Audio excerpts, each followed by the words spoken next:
I want to thank everybody for joining us today, and I want to call to order the Town of North Topsail Beach Board of Aldermen meeting, and today is September 4th. If we could please silence our phones so that we're not disturbed during the meeting, and we're going to try and get through it as expediently as possible. With that in mind, I'm going to ask Alderman Plettle to please do the invocation. Okay, if everyone will stand, please.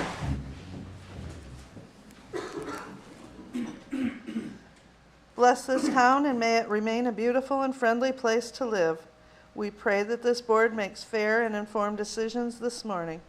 We also pray that our police officers, firefighters, and members of our armed services here and around the world remain safe as they risk so much for our security. We also pray that our town be spared the ravages of hurricanes and other natural disasters, and that everyone associated with the town remains safe and secure. Amen. Now we'll say the pledge. Join us in the pledge. I pledge allegiance to the flag of the United States of America and to the republic for which it stands, one nation, under God, indivisible, with liberty and justice for all. Thank you. Okay, the next item on the agenda is the approval of the agenda, so I will need a motion. I'd like to pull something out of, I'd like to remove something from the consent agenda and along those lines and address it separately. Item C, fixed asset disposal. Okay, So I'll make the motion that we approve the agenda as presented with that change. do we have a second to that motion? Second. All in favor? Aye. Okay. The next item on the agenda is the manager's report, so I'm going to turn it over to Ms. Darian. Thank you, Mayor. Good morning, everyone. Beach projects and operations.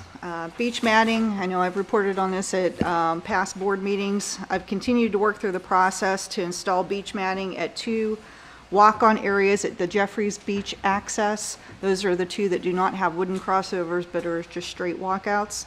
I met with a field representative a week ago to review the length that I was proposing.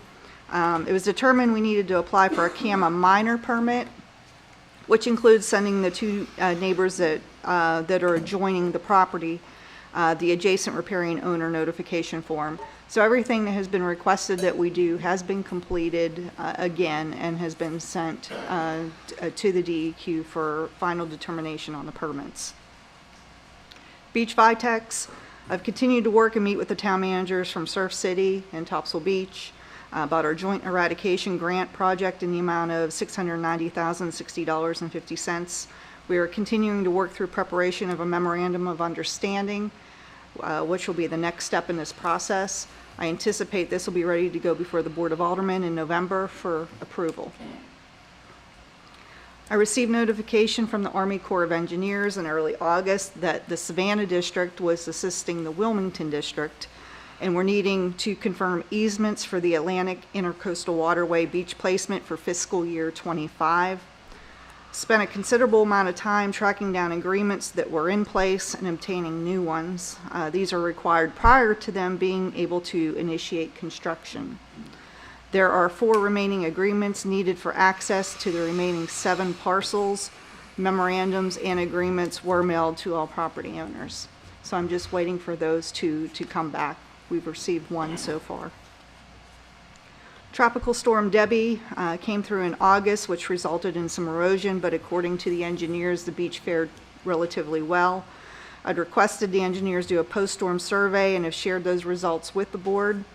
The area of Topsail Dunes has been an area of concern, and post-Debbie requires an emergency push. Fran from ATM has been working with the regulatory agencies and is obtaining proposals for us to be able to proceed. Consensus from the board is to proceed using shoreline protection funds in the amount of what we estimate to be $7,000. Once we have received all approvals and a schedule, I will advise Topsail Dunes and then, of course, publish an update. Also, regarding Tropical Storm Debbie, we had some minor roof repairs that were required, and those were completed at the main facility there at Richard Peters Park, and it was completed under warranty. The American Flood Coalition, I gave a PowerPoint presentation to their group about our upcoming stormwater projects. I, along with Mayor Pro Tem Benson, were interviewed, and I think he was signed up for more than what he thought was involved, and he answered various questions. As part of that interview process, I think legislators encouraged them to continue funding these type of grants. North Topsail Beach was awarded the highest amount of grant funding in the state through the Emergency Management Disaster Relief and Mitigation Fund that I applied for, and it was $1,261,607.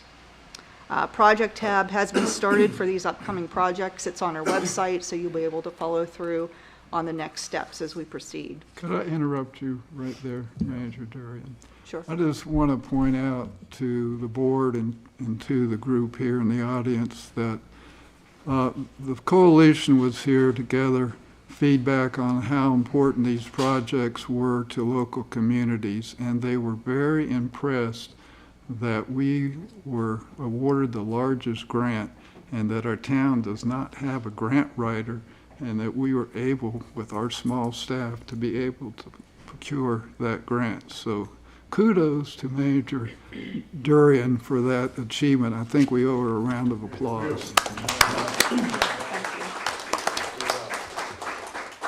Mike, you left out the fact that we should also have a round of applause for the grant writer. That's another one for Alice as well. Well, there's always something going on. The booster pump station project through Onwassa. I touched base with the CEO last week for an update on the booster pump project here at Town Hall. They are still approximately 30 days behind. They're hoping to use quick cure concrete, which is expected to speed up operations by what they estimate 20 days at this point. They ran into an issue with one of the subcontractors doing the metal decking work. Concrete scheduled for September 12th and September 13th. They're also having to relocate the sewer line that feeds Town Hall due to proximity of the new water line. This means they will have to cut into more of the back driveway, but it will all get replaced and overlaid once the project is complete.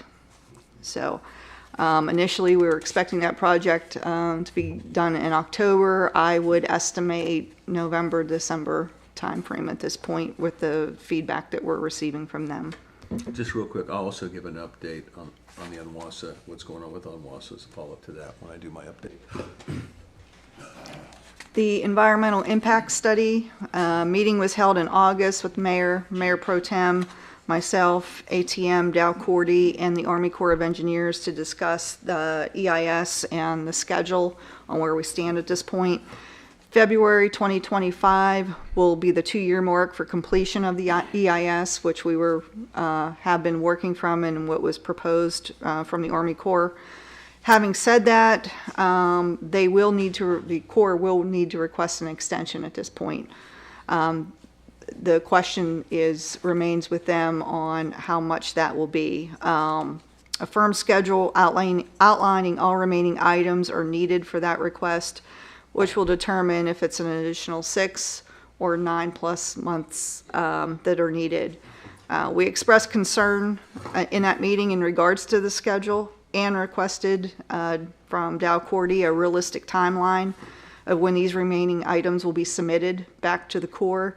I spoke with Fran this week, and he has confirmed that Dow Cordy sent an email yesterday to the Army Corps with a new proposed schedule that moves the timeline to May 15th, 2026. So we will continue to meet monthly as we have been doing to urge them to continue to move forward. Requests for qualifications and letters of interest. I reported that an RFQ was issued for professional engineering and related services at the last Board of Aldermen meeting, and that was back in July. Submittals were due on July 8th, 2024 at 4 p.m. I received 11 proposals. Each proposal has been reviewed and scored. Those recommended for selection are on today's agenda for consideration and to enter into an agreement, which has been prepared and be considered today as well. So those are on your agenda. A request for proposals for municipal legal services was also issued on August 2nd. Proposals are currently under review. The Onslow County Strategic Plan, I have had 2 meetings with Onslow County over the last month to provide input into their strategic plan. I, along with the fire chief, met with one of their consultants regarding strictly EMS, and then I had met with another consultant to discuss a wider range of topics. Those topics discussed included managing growth, infrastructure, which includes the water pressure issues that we've been experiencing, EMS, storm recovery, environment, and access to healthcare providers. Onslow County is hosting in-person envisioning forums throughout this month in September. I would encourage everyone to attend those meetings as they come up to participate in the process and to provide feedback.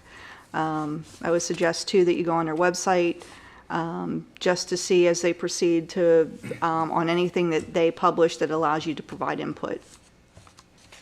Fire Station 2, work continues on the fire station project. Plumbing started the week of August 3rd. Electrical masonry started the week of August 21st. Deliveries have included concrete for the elevator footing and retaining wall rebar.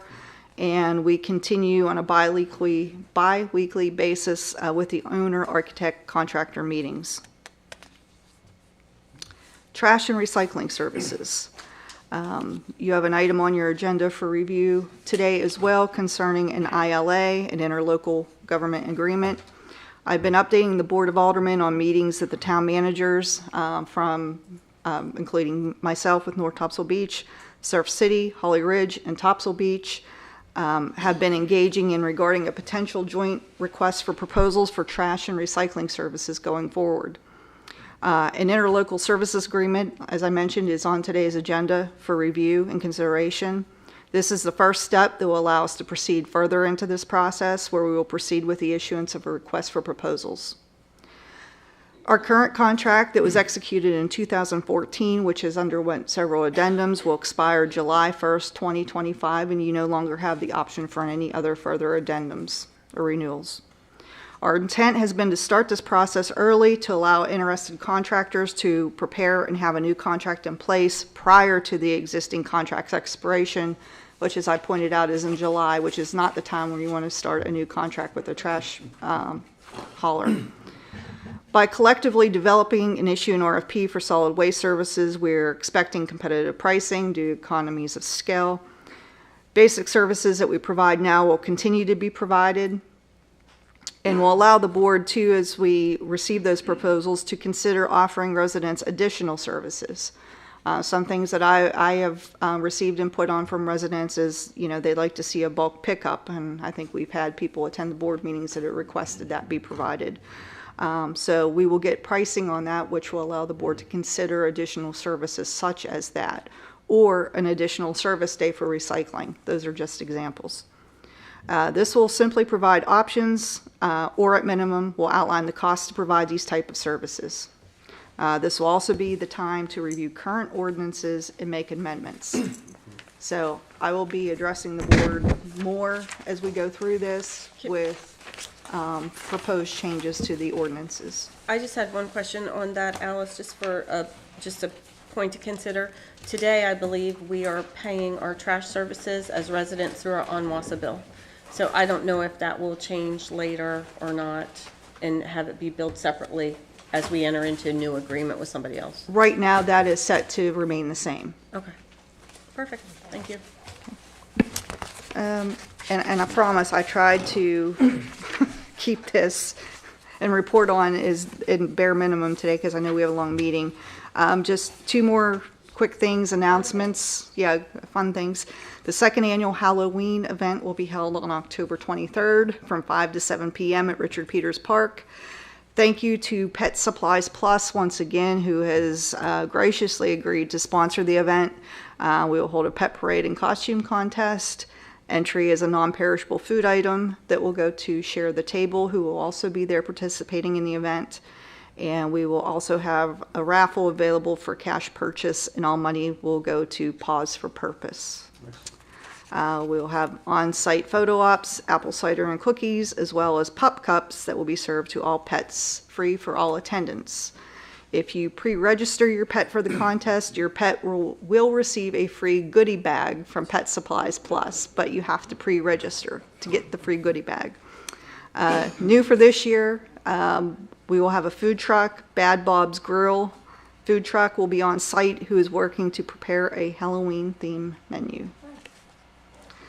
And quickly, and more information will be released soon, but the 3rd annual Christmas tree lighting will be at Town Hall on November 20th, 2024 at 6 p.m. That concludes my report. Any additional questions for Ms. Darian? Thank you. You're welcome. Okay, the next item would be our first open forum. Do we have anybody signed up for that? Yes. Shane Bordis, 13 Osprey Drive.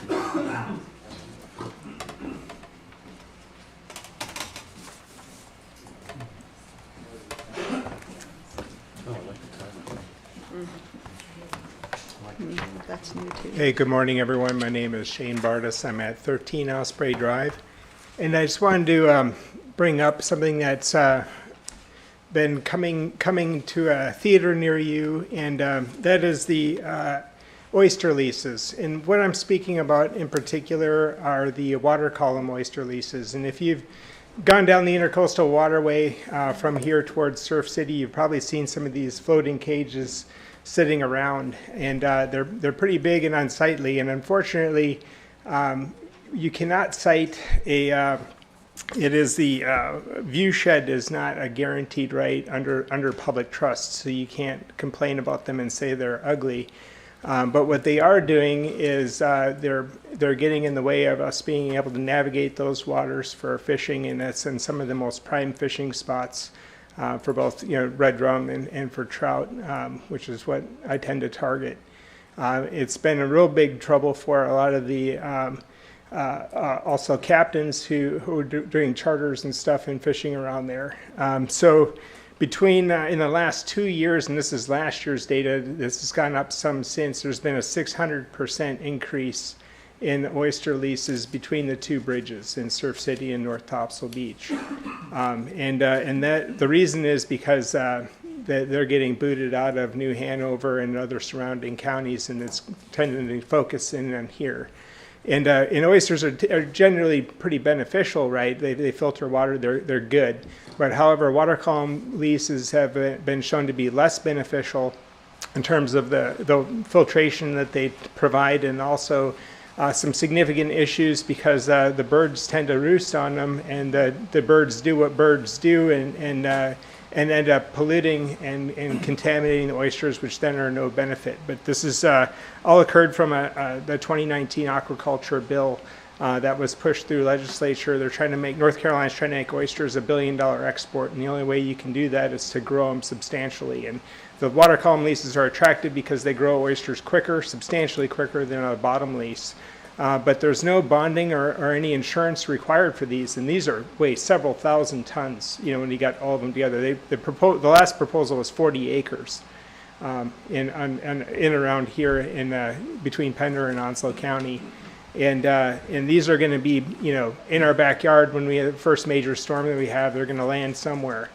And there's going to be no recourse for them to be removed. You're going to end up paying out of pocket to remove them yourself because there's no insurance being required for them. So there's a lot of things that were done in order to increase this, and I feel that the surrounding counties have done a better job than we have in kind of combating some of these. We don't know what the environmental impact studies are, migratory studies, things like that. So I just want to bring it to everyone's attention and think that it's... Thank you, sir, for your comments, and you have given many of the points that are in our agenda item later on a possible moratorium. Yeah, let's just, Mike, we don't respond. yeah, let's everybody talk. Is there anybody else? Yes. Kurt Anders, 136 Seagull.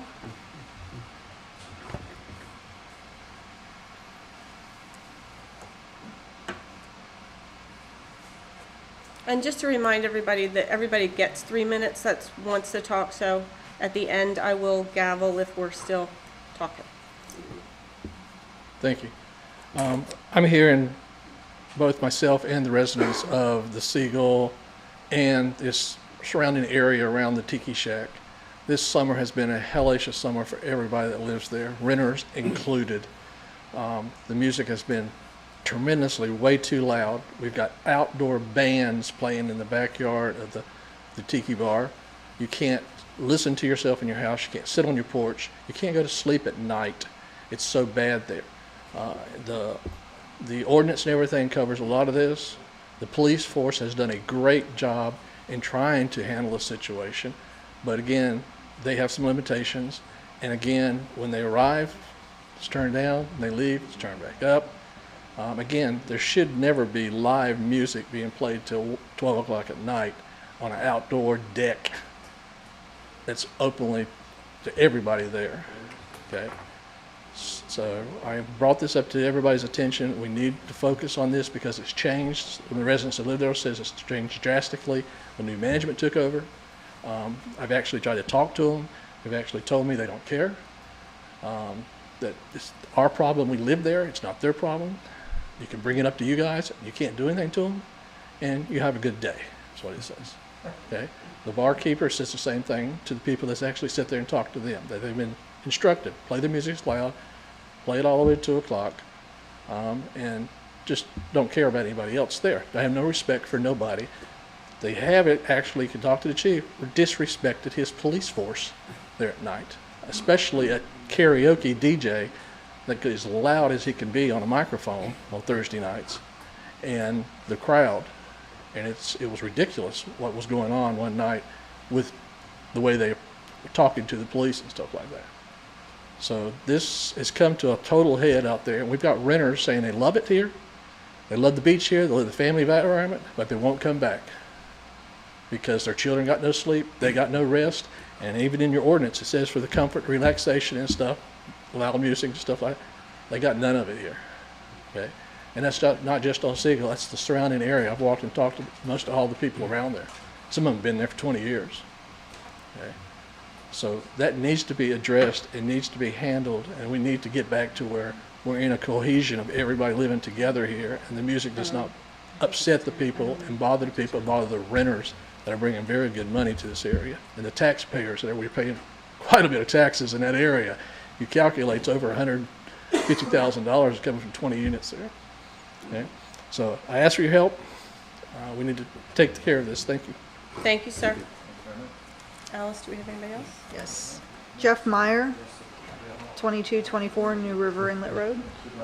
I just merely have a question. It's, is there a town ordinance with regards to construction sites, what time of day, what days are allowed to start? Don't need an answer particularly now, but I would just like to know if we do limit what time construction sites can start in the morning. Thank you very much. Have a great day. Thank you, sir. Is anybody else? Yes.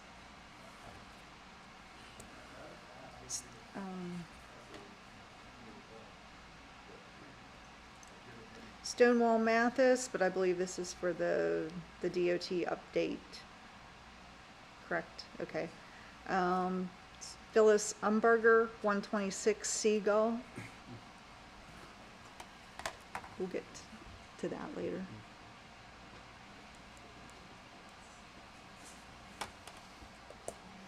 Thank you all. A little short. I just want to reiterate some of the things that Mr. Anders said. I am in 126 Seagull. I've been here almost a year, love it. But my house sits right behind the Tiki Bar. I've called the police several times, especially one night, 1:30 in the morning, a young woman was screaming at the top of her voice, and it was coming from the Tiki Bar. I wasn't sure what was going on. The music is so loud that people are having to overtalk the music to have a conversation. It's got to the point that it's ridiculous. There's no reason for that. I like to have a good time, but not at someone else's expense. Especially, that's my home now, and that will continue to be my home. And there's more and more duplexes that are being built there.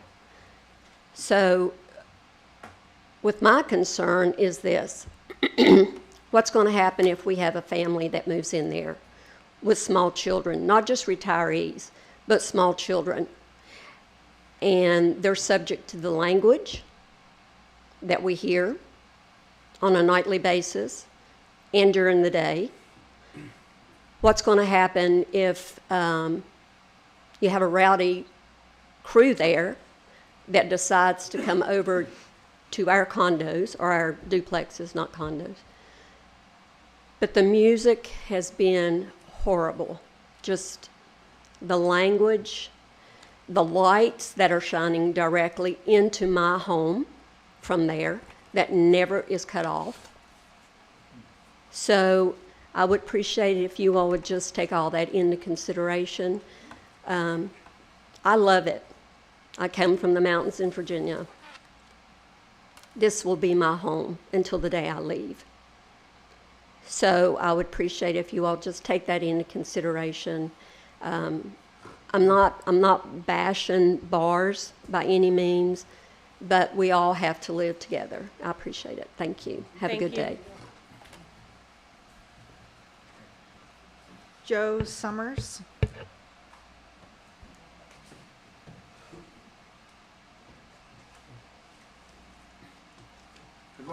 Sir, if you could give us your address, too. Yep. It is 26 Bermuda Landing Place, 11th Avenue, North Topsail Beach. First of all, thank you for putting up that speed sign at 11th Avenue. It makes people think the police are watching them, so they don't go over 45. But as we know, Laura lives in the Bermuda Landing community also. There are many people there, and sometimes visitors aren't aware that it's Highway 210, and it's a danger to safety of children and everybody. We had requested the white crossing lane there. I know there are a number of factors involved in that with the NCDOT, but that may be a safety consideration. And I had talked to your construction guy last year, and we talked about down in Surf City on the beach access to prevent splinters for people. They kind of have like a plastic coating. Something simple, prevent splinters for people. And lastly, I think you've all been affected by it, but if you own property here, since 2021, taxes have doubled. Now, on a fixed income, we never get our Social Security doubled. So obviously, it's an impingement on citizens. I don't know if anyone has any recourse for that, but I know the what they call a value-added tax. It's not legal in some states, and in a way it's unethical because you have a home, paid a certain amount for it. If you sell it for a higher amount, you've got to pay capital gains tax, so that'll happen. And then the new person will pay a higher tax rate on a higher sale. But meanwhile, what you paid for it is still the same house. And if you have the same income, just to double that, it just seems like greed to me. So how can, someone just said, okay, you want a box of cereal? Instead of $10, it's 20. So you can't buy it, but with taxes, you got to pay it. I don't know if there's any recourse for our homeowners in that. Just something to think about. Thank you. Thank you, sir. That is everyone signed up for the first forum. Okay. Then we are going to move on to our public presentation and hearings. And I'm going to start with the certificates of appreciation. And I'm just going to come up front and I'm going to ask those who are getting certificates to come up and join me so that someone can take a picture. Someone. Anybody. Connie's going to be that one. I don't know. Do we have a John Gardner John here? Gardner's here. We got one.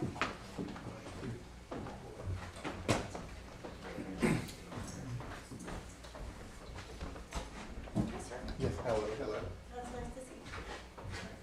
And this is being presented to Mr. Gardner for his dedicated service and selfless donation of his time to the town, serving on the Beach Inlet Sound Advisory Committee in February of 2022.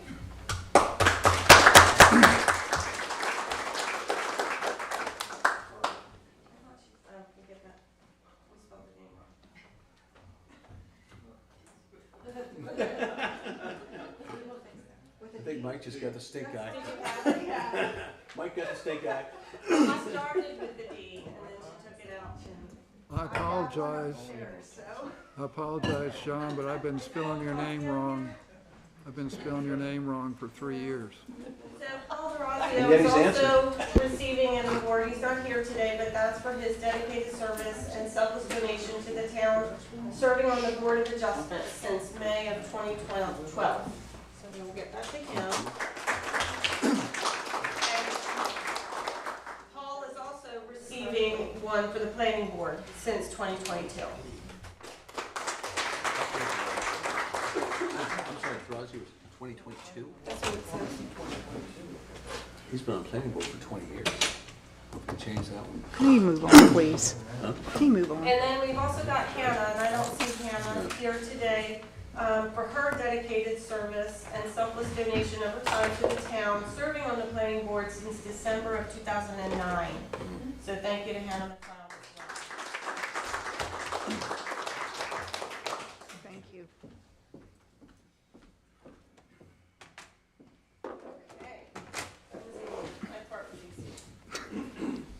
So we're going to move on to public hearings for rezoning application RZ 24-0001 for parcel 774-27.3 located at 1090 New River Inlet Road. They're trying to request a change from R20 to R15, and Planning Director Hill is going to take us through that. And would you like to, do they go ahead and open the public hearing? Oh, I'm sorry, to have a motion to open the hearing, please? So moved. A second? Second. All in favor? Aye. Okay. Okay.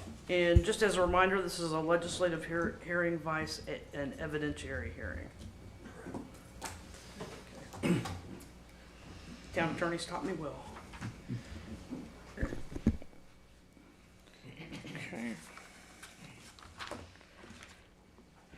This is quite a thick package, and I'm going to try to give you the overview for it so as not to take up the rest of your morning.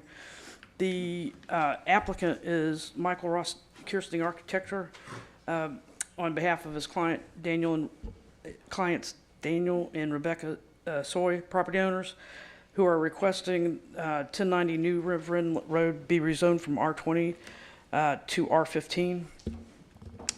The property across New River Inlet Road is zoned CUR 15 for single family, actually conditional district 15 single family, and immediately to the northeast of the lot is zoned R20, and to the south is the Atlantic Ocean. To the southwest is R20 single family also.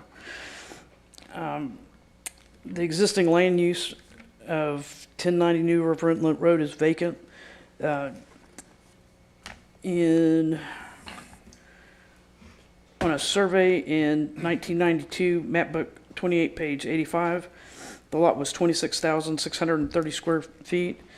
In a survey a little over a year ago by Gary Kennedy on 8/9/2023, the lot was 15,606.8 square feet. Access is available at the Soys purchased the property 19 May 2021, and the deed book is included as an attachment in the staff report. Access is available via New River Inlet Road. There was a former 40-foot access easement That included the 10-foot NCDOT expansion easement. Several easements have been vacated. Those are included in the staff report. Of course, the area is served by Onwassa Water and Sewer Service. It's in a special flood hazard AE and VE, and also COBRA. It's within the CAMA's ocean hazard AEC with an erosion rate of 3 feet annually in a small structure setback of 90 feet. On the survey by Gary Kennedy, which was a little over the year ago, the first line of stable natural indicates the first line of stable natural vegetation, and really should be updated to give an accurate reflection of the current status. Okay. With response to standards contained in the UDO 3.0806, the proposal will place all similar property similarly situated in the area in the same category or in appropriate complementary categories. The immediate area consists of R20 zone property, the oceanfront properties along New River Inlet Road, 1070, 1074, 1078, 1090, and 1105. I think I've got one of those addresses incorrect. New River Inlet Road, the properties on the sound side and separated by the bridge in the elevated portion of New River Inlet Road are zone CUR 15 with single family only. There's convincing demonstration that all uses permitted under the proposed district classification would be in the general public interest and not merely in the interest of an individual or small group. The future land use map 11B on page 418 classifies the property as low-density residential. Future land use compatibility matrix 4-15, R20 is generally consistent with low density. R15 is also generally consistent with both low density and medium density. Appendix A, page 707, North Topsail Beach zoning district densities indicate R20 is single-family residential, and R15 is either single-family residential or duplex. There's convincing demonstration that all uses permitted under the proposed district classification would be appropriate in the area included in the proposed change. When a new district designation is assigned, any use permitted in the district is allowable, so as long as it meets the district requirements, and not merely uses which the applicant states that they intend to make of the property involved. The purpose of R15 is to provide for single-family and duplex residential development where central water or central sewer, but not both are available. The purpose of R20 district is to allow for single-family only, low-density residential and recreational uses to be protected from undesirable future development and residential developments not having central water and sewer, which will occur in sufficiently low density to ensure a healthy environment.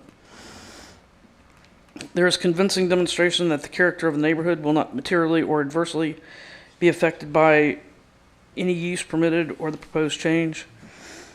And the adjacent structures at 1074, built in 1993, and 1078, built in 2000, met the 40-foot easement right-of-way.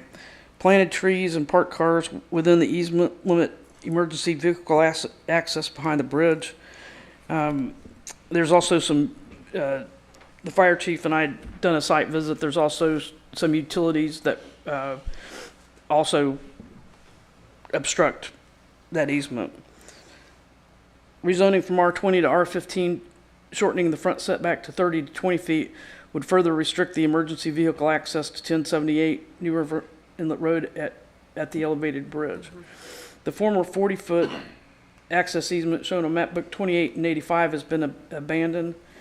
The proposed change is in accord with any land use plan and sound planning principles. The challenge is the effect of the erosion rate in the area where it's 3 feet per year, which is used to calculate CAMA's setback from the first line of stable natural vegetation or the static line. So 3 times 30 is 90 feet. From 1993 to 2023, 30 years, the platted size of the lot as measured from the approximate high water line, which has also receded, has been reduced from 26,630 square feet to 15,606 feet, or 41.4% of that lot. Comparing the approximate mean high water line from the plat of survey by Charles Riggs, dated 7/19/2000, and the shared boundary leg of Gary Kennedy's plat dated 6/16/2021. In 2000, the distance of the mean high water line was 171.15 feet in 2021 and 109.2 feet, which indicates a loss of 61.9 feet in 21 years. The attachments included are, I think that's the deed. And I'll run through these real fast since it's a public hearing. Book 5466, page 310 to 312, Onslow County tax parcel report, the Onslow County appraisal card, the SOIS application, Mr. Keaton's letter dated May 3rd, 2024 with agent authorization, the revised boundary survey by Mr. Kennedy dated 8/9/2023, map book 28, page 85. I have an email dated April 28th, 2014. Deed book 5873, page 486. Deed book 5873, page 489. Deed book 5873, page 533. Map book 5, page 48. Deed book 602, page 430. And there's a document that was included by Mr. Soy entitled Mail Daniel Soy Outlook, dated July 11th, 2024 at 9:45 a.m. A draft ordinance for the board's consideration. Affidavit of publication for August the 8th, 2024, which we missed due to Hurricane Debbie. And what is not included in the package, but what was submitted was, even though it wasn't a requirement for the public hearing, I went ahead and renoticed this public meeting in the paper, as well as the adjacent property owners, and updated the message board outside. So, the proposed zoning amendment is not consistent with a comprehensive plan because promoting the development of properties that have been deemed unbuildable due to either state or local development regulations is inconsistent with Policy 25. The town, in an effort to protect the eco-friendly environment that the town has established over the years, may aim to secure lots through either acquisition, grant funding, purchase, or donation. These lots may be secured as open space easements in perpetuity. Special attention will be given to acquire properties that have been deemed unbuildable due to either state or local development regulations. Policy 52, the town supports relocation of structures endangered by erosion if the relocated structures will be in compliance with all applicable local, state, and federal policies and regulations, including the town's zoning and subdivision ordinances. Relocation of structures should comply with the density standards outlined in the future land use map section of the plan. The application is inconsistent with future land use map low density requirement. Allowable density is 2 dwelling units per acre or 1 dwelling unit per half acre. The proposed density is 1 dwelling or 2 dwellings per 0.36 acres. Policy statement number 33, the town supports, the point being is that they're close, but there is a difference between the R20 and the R15 density. Policy statement number 55, the town supports land use densities that are specified on page 4 through 13 of this plan. Through the enforcement of the zoning ordinance, these densities will minimize damage from natural hazards and support the hazard mitigation plan. The future land use map 11B, excuse me, on page 418 indicates that the property is classified as low density. Future land use matrix page 15, R20 is generally consistent with low density. The proposed amendment to R15 is generally consistent with both low and medium. Excuse me.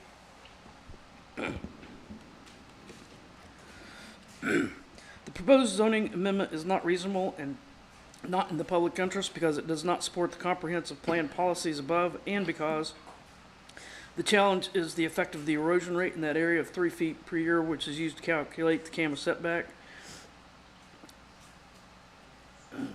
From 93 to 23, 30 years, the platted size of the lot, as I mentioned, has been reduced.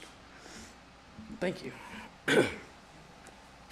Comparing the approximate mean high water line from the plat by Charles Riggs in the leg of Gary Candidate in his plat 6/16/2021, there was a reduction of 61 feet in 21 years. Excuse me.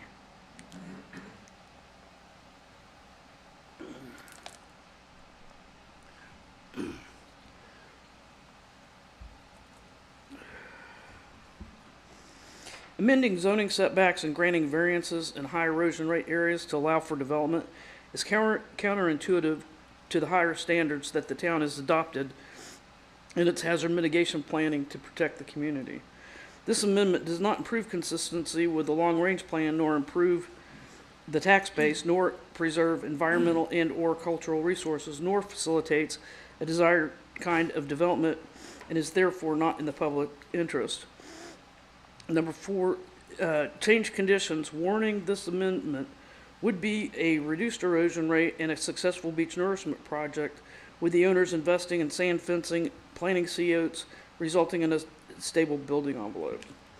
The point of that statement is that conditions change, and so with a successful beach nourishment project that, and with an investment of sand fencing and sea oats and nurturing that lot, they could certainly gain, it's anticipated that they could certainly gain or slow that erosion rate.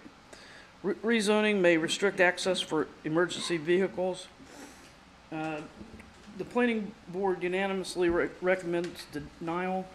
Staff suggests the following motions, and I've included both the recommendation for denial as recommended by, or the motion for denial as recommended by the planning board, and then also an alternative motion for approval should the board decide that they would like to approve the request. Okay, and the applicant's here, so I'm going to let him go through his positive statements on the 5 conditions. And do you have any questions for me? I do have questions. Am I able to ask them now?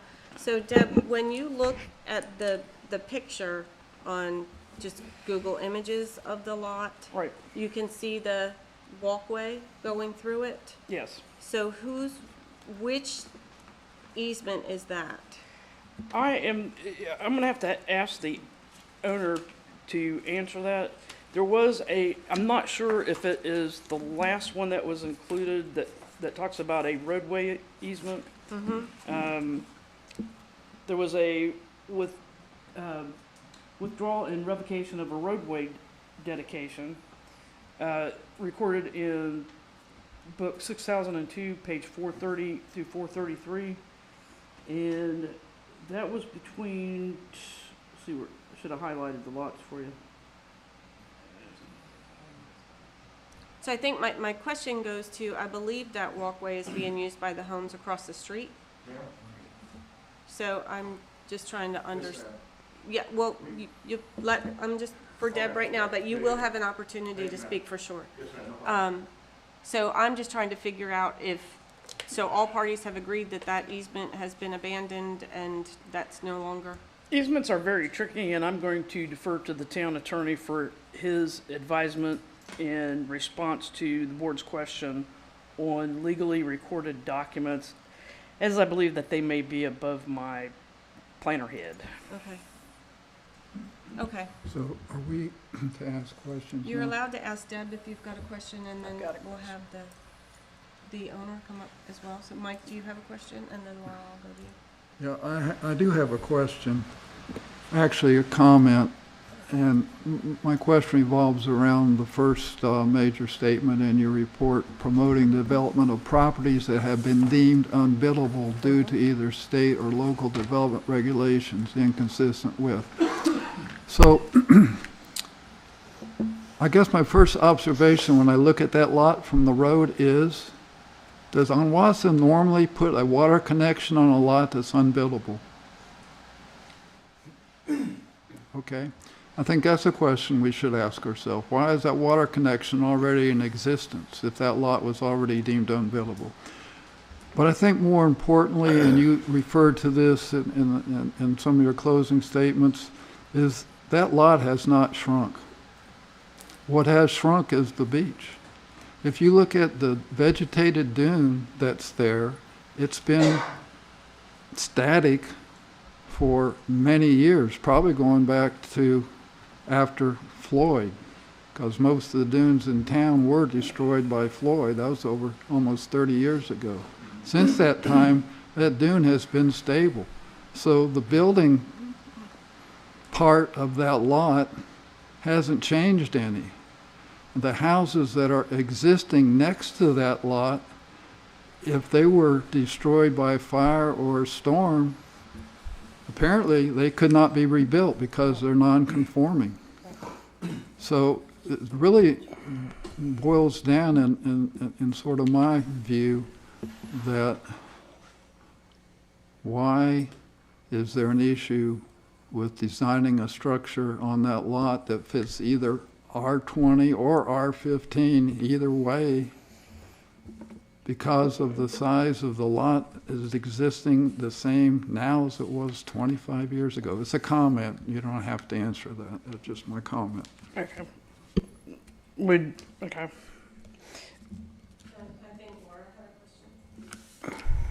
Deb, is the proposed structure going to be similar? I mean, we're looking at houses already on either side of this, correct? There's two houses to the south. Okay. I think it's vacant. It's vacant to the north on the same side of Newark Right. Road. Okay, so we're Right. looking at a request to put another house on this lot, correct? Yes. Okay. Ultimately, once he gets the building envelope enlarged.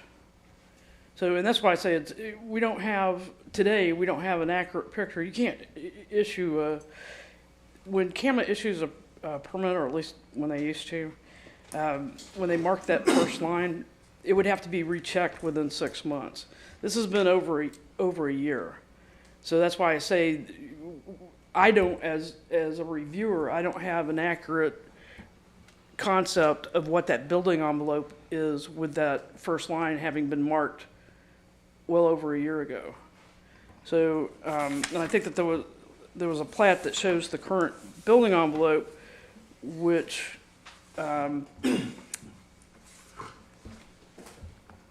precipitates the owner's desire to expand that lot. I think it's on page, in red type, it's page 24, 45, or it's on page 27 of the entire book. If you can bring page 27 of the package up. So is your concern that the building envelope that CAMA has approved has changed? CAMA has not approved a building envelope. Okay. This has not been approved by CAMA. The owner purchased the property, and the building envelope, based on the 2021 survey, it's 13 feet here and 3.7 feet here. So to increase this to 20, if the board approves the rezoning, that front setback goes from 30 feet to 20 feet. right? It would be roughly the equivalence of giving him a 10-foot variance in R20, tomato, right? So then he goes from 23, and then over here it's 13.7. Nothing stops him or prevents him from going to the CRC and requesting a variance on the 90-foot setback. And so my concern is after being here going on 18 years, 18 years this week as the planner for North Topsail Beach. And when I started out seeing the duplexes that were suffering from the erosion on the north end. And so when we have these regulations in place, and we have it in our hazard mitigation plan, in our Camel Lane use plan, and we have, whether it's CAMA setbacks or it's zoning setbacks, but then we acquiesce and allow the further development of these lots. You know, I'm not saying that it's always this way, but we could have a successful beach nourishment plan. The owners could invest in sand fencing in sea oats. A lot of people, I won't say a lot of people, some very industrious people have made a good living out of bringing back lots that had either minimal or no building envelope, and by giving them a couple of years and nurturing them, have been able to sell those lots as platted buildable lots and get CAMA permits on them. So, but I think, Deb, I just want to restate something and make sure the board had heard it. So if there's two options in the packet, certainly we can deny or we can approve. If the board denies this request, the homeowner or the parcel owner still has the ability to go to the CRC and ask them for a variance to be able to reduce their 90-foot from the first line of stable vegetation. That's correct. Okay. Any other questions for Deb? I do. Couple of questions. Mike made a comment about it being unbuildable. Unbuildable is not, there's no legal.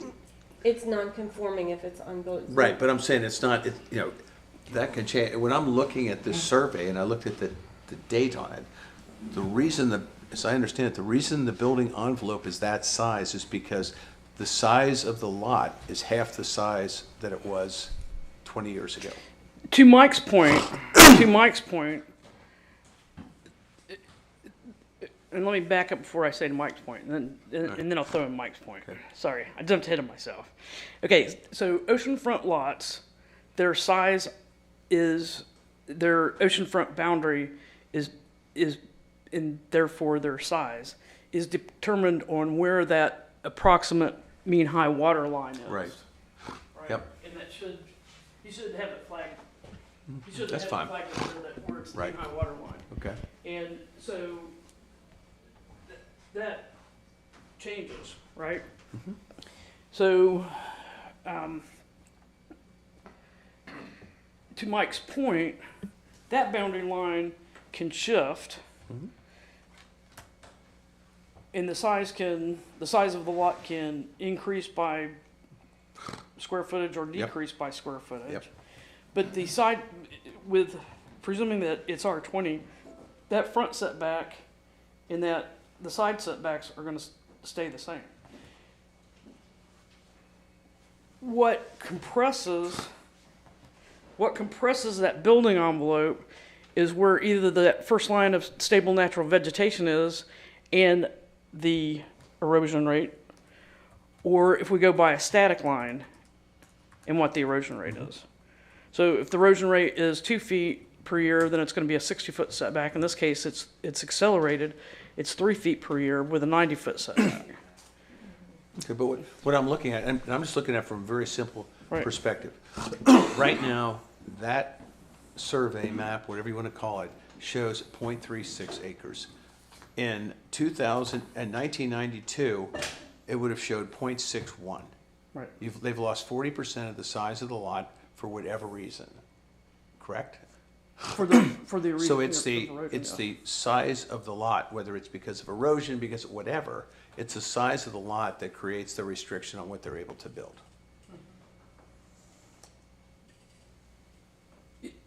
In this case, it is the setback from the first line of stable natural vegetation. Right, right. And Right, but what I'm saying though is if you change that, if this lot, if we went back to the original survey in 92, they would not need the variance. they I doubt if they'd be requesting a rezoning if they were satisfied with a single-family house. That's my point. Yeah. So it's more about what's happened, as I understood your presentation, it's more about what's happened to the lot over the last 32 years Right. than, than what's going on Consistently. now. Right? In the building envelope, I get phone calls all the time, and this is another point of clarification I'd like to make. I get phone calls all the time. Can you tell me whether this lot is buildable or not? First of all, no. That's too much liability. And secondly, say this was a current plat, everything was current on it, and you have, 13 feet here and, maybe 12, whatever it is right here. We have been seeing some very creative designs that come out. Yeah. And as long as they meet the minimum building code for restroom, kitchen, bed, whatever, I'm not the building code administrator, but as long as it meets the minimum definition of a single-family house with regards to the inside components. Even if it's this narrow versus this narrow. That's what you're saying. Yeah, Okay, the one down in Surf City is a classic example. Yeah, I wouldn't fit in a house this small, but there might be You some know what people that house do. I'm talking about in Surf City? The one on the sound side that's straight up and down? Right next to the road? All right, but Let's anyway, try and- yeah, let's all right, not but try. just back to this real quick. So, but you're looking at But it. but to your point, I could not say that was not buildable because I've not seen plans. I'm not reviewing plans. You have to show me something. Zoning only. That's my question. Okay. Okay. All right, so Deb, the issue on the table today is the zoning issue. That's correct. Okay, thank you. That's it, yes. But there is another option, Mayor. Yeah, another option is if the 5-year plan comes to fruition as it's planned, that first line of stable vegetation is going to move oceanward in time. So that lot is going to grow in size in time. Which is what Deb's been saying And with beach nourishment. so that is an option, but as opposed to going to the CCC or CRC right now. Is there any other comments from the board so that we can move on to the I homeowner? want to comment on Mike's comment. We can speculate what may or may not happen if we nourish a beach. Back in 2012, we nourished a significant part of the north end of the island. We had some folks up there who started speaking about the possibility of lots that were underwater possibly being developable down the road. And it didn't come to fruition primarily because we know what happened up there. I'm not comfortable with the idea of speculating on what might or might not happen based upon the success or failure of a future beach nourishment project. I think we got to look at the here and now and what's in front of us right now, and not what may or may not happen. Just my opinion. Okay. And Mr. Soy's gonna hobble up here.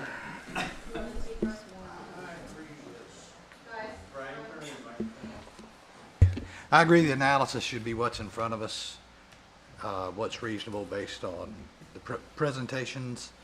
As Mr. Leonard pointed out, we don't know what the future's going to hold.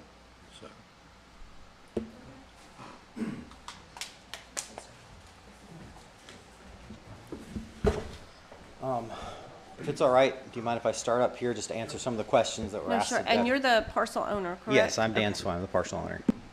So, so this is the most recent survey that we had. I'm sorry for those that may have trouble hearing me. And I think we should talk about the easements that were removed first. So this is year 3 of me owning this property. So I bought it in 2021, bought it through tax foreclosure. And so whenever we bought it, I was not tracking that it was 3 foot, which means 90-foot setback. I thought it was only 60. It is 12 lots over from being 60 feet versus 90. So that was definitely my first error. My second one was that there were 2 easements that were on there that I was not tracking. The first is that there was, I think it was 1959, there was a 30-foot easement that went 15 feet onto my neighbor's property, 15 feet onto mine. worked with the city, worked with a few other people to try to figure out if we could remove that or not to get the extra 5 feet, 10 feet setback for 20. Found out that if a right-of-way for a roadway has not been used within 15 years, it can be abandoned. So obviously 1959, whatever it was, it hadn't been used. The main reason I wanted to abandon that, not just the 5 feet side, was also whenever I bought it, if we go to the previous screen, you'll see that there are no properties across the street. We bought this property because we would have great sound and ocean views once we got this lot buildable. And so after we discovered this being part of an issue, whenever all the properties across the road started getting built, they were walking across my property as well as my neighbor's property. It is now a 5-foot divot in the dune, 5 feet. So whenever water comes in, storm surge, it's going to rip the dune apart and take it back out to sea. So that's part of what could happen in the future. That's my bigger concern for the island as a whole. We own another property further south on the island as well. So I'm not unfamiliar with owning a beachfront property. So we had this easement. We abandoned our half of the easement here so that we could get people stopped walking on across, tearing down the dune. Also, CAMA made an issue that it would remain and be an unstable dune as long as people were walking across, dragging coolers, having dogs dig, that sort of thing. And so that was the first thing that we did. The second thing, I wasn't tracking that. I knew about the North Carolina Department of Transportation. There's obviously the right-of-way easement and then an additional Department of Transportation easement. And then on top of that, there was another 40-foot easement that was in place. And that was for myself and my 3 neighbors going across. And that was kind of meant to be a driveway so that everyone could pass back and forth, especially because the bridge is placed here. Well, there is a line tensioner about right here, which makes it impassable. And then there's also, it's either 2 or 3 railroad ties here that has gravel filling it up. So it's 11, 14 inches, 9 inches, something like that. So there's no way that any vehicle can come up through here and cross here. It's going to hit this point, it's going to stop. After the planning meeting, I requested a meeting with, after the planning meeting, I requested that the fire chief as well as the chief of police meet me out at the property just to show what is physically there and show how there's a physical hindrance, not just a right of access hindrance. The police chief was unavailable, he was on vacation, but I met with the captain and I also met with the fire chief, and they made it very clear, as this property currently is, they will never drive onto that property because of the sand. There's no way they can get close enough. Along the road, in front of my neighbors, they have planted stuff, so that's a hindrance from reaching it from the road. But based on the back side of this guardrail, another plot over, he said there's no way that he would ever be able to get it. So as far as emergency services, whether there's an easement there or not, he said it would be impossible for him to ever do anything. And he told me that that's not really a valid argument to say, if we build, then they wouldn't be able to do anything.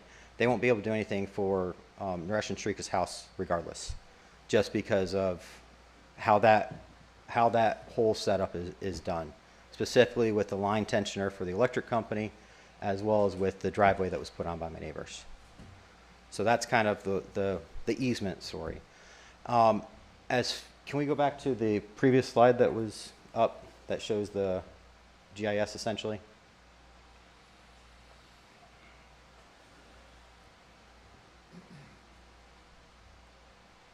So if we look at this property, maybe it's not so clear in this one, you can see from the aerial view where people are walking through the sand, killing out all the vegetation.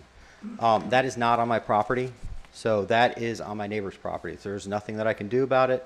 I don't hinder them. I don't do anything to try to cause any issues because I can't stop anyone from walking across the dune that is not my dune. And so all of that is just beyond my property line to the left on Mr. Jenkins. One thing that was mentioned earlier today that I think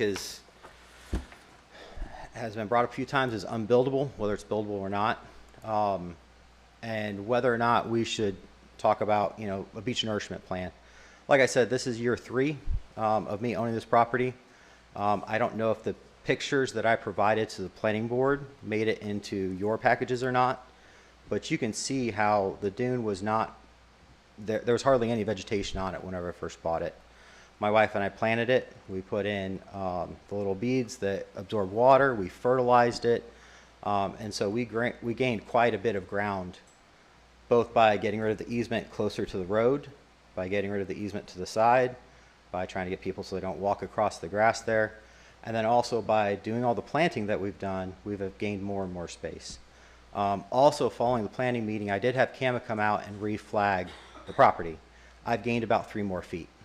So I'm doing that beach nourishment, getting more and more space closer to the ocean. So my building envelope is now slightly bigger based on that. It was brought up during the planning meeting that I should have known that it was an unbuildable lot based on some emails that went back and forth in 2007. I was still in the Marine Corps, not looking at beachfront properties in the Marine Corps in 2007. But something that signified to me about whether the lot was buildable or not was I looked at tax records.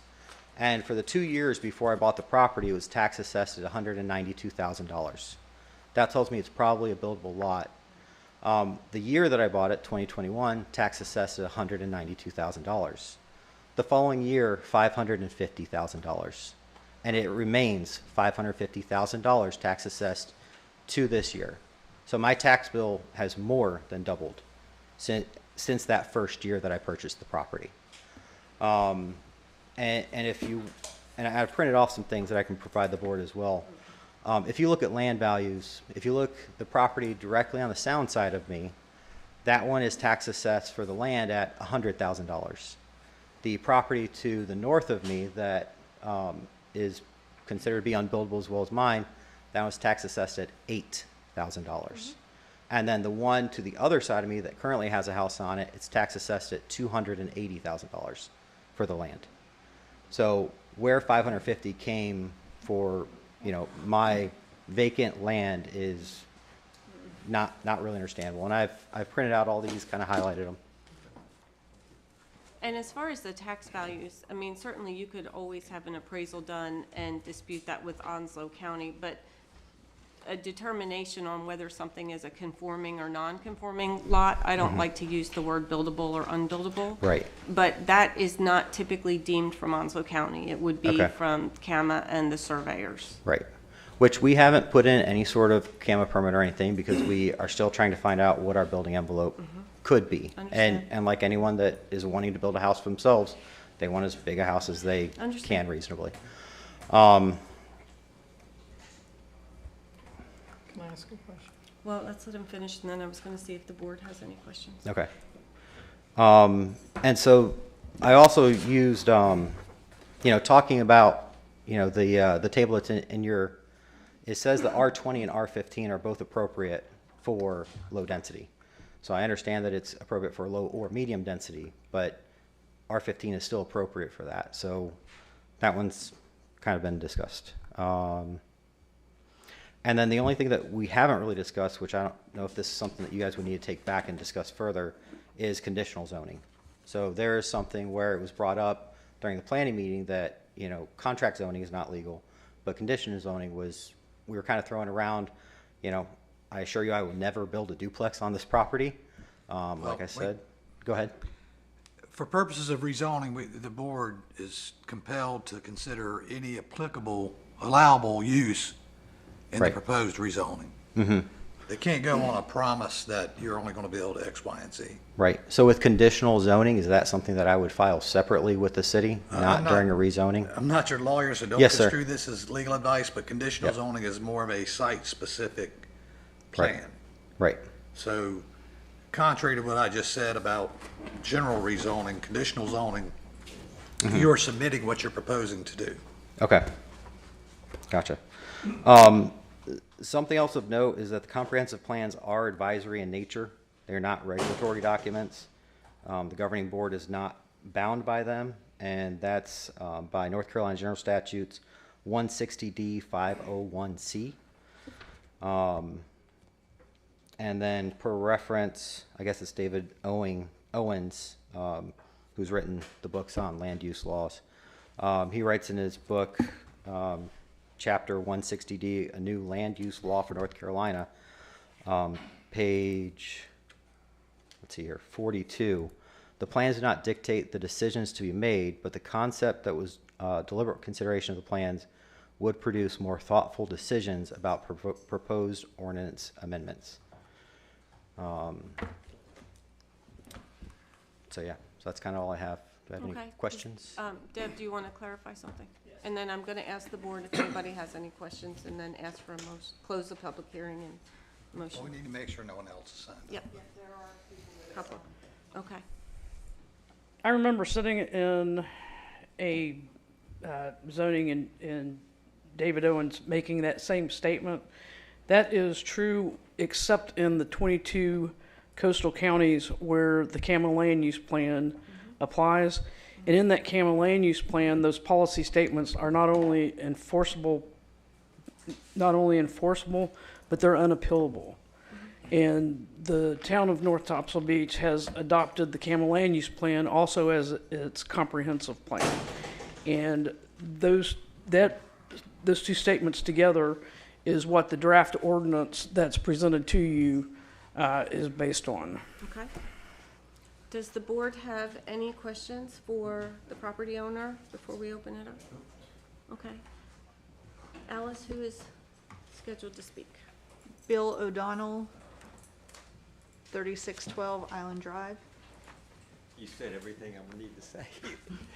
I've lived on this island for 42 years. I don't have a particular opinion about this rezoning, but I want to make a couple of comments because of the way things were mishandled when things were rezoned in my neighborhood around 3612 Island Drive a few years ago. I think it's extremely important that you listen to the will of the residents in that same area in terms of what they wanted. Where I live, the residents were totally opposed to the rezoning. Their opinion was totally ignored by the board. It was not even discussed by the board. It was just a fait accompli, which made me feel like the decision was made even before they asked for a public opinion. The other thing is, regarding that is, and I'm not sure about this map this time, but the map presented by Charles Riggs back then was a gross misrepresentation of the property itself. It greatly exaggerated the size of that lot compared to lots of the same size next to it. This was allowed to just pass on by the board. I'd like for things like that not to be allowed again. It's not fair to us as residents of this island, and I've been here an awful long time, probably more than anybody else on this board. And I'd like for the residents to be listened to, not ignored. What happened in my case was that the person that wanted the variance had no intention of even using the lot, unlike this time. All they wanted to do was to build 2 houses on a lot zoned for 1 house, and immediately as soon as that variance was approved by the board, they listed both lots for sale. They didn't keep either one of them. They were both sold. The person just skedaddled out of total greed. I'd like for that not to happen again. Thank you. Thank you, sir. Anybody else? Ms. Darian? Brandy Steer. Noah Steer. Yes, ma'am. Okay. 1138 New River Inlet Road. Yes, that's our permanent residence. First of all, thank you for having us, giving us this platform to speak upon our concerns and questions. We own the property across the street, and really we're representing that 1079, and we're representing 1077, the Dales family, and 1081, which is Josh Jenkins, the Jenkins family. We bought this house 3 years ago, and we bought the house, we could have built anywhere, but we bought the house because we were told that across the street, due to camera regulations, all these R15, R20, I don't know what any of that means, but we were told through our realtors, all of us were told that building would never happen across the street. So that was one of the reasons we chose actually this lot. And I don't know if our words mean anything like, for anything, but as far as him saying he hasn't hindered anybody with access, we were told that our easement was on his property, Mrs. Soy's property. Mrs. Soy has been nothing but very disrespectful to our renters. So much so that Mr. Jenkins had to return money to one renter because they felt so threatened by Mr. Soy. He also spoke rudely to Mrs. Dales, who was 7 months pregnant, so much so that she wrote an email and wanted me to present it to y'all. I can send it to you or whatever if you want to read it or not. So those are my only concerns. We bought that house because we were told nobody would ever be able to build across the street from us. And that was the reason we purchased this. All three people that built there. So, do you have any questions for me? And I do. What did you understand the easement to be at that point? Well, the easement for, as far as the access, ma'am, to the beach, we were told we had easement on Mr. Soy's property for our renters to use to access the beach. And the renter was actually supposed to put a mat over the dune, some type of mat, so it wouldn't hurt the dune.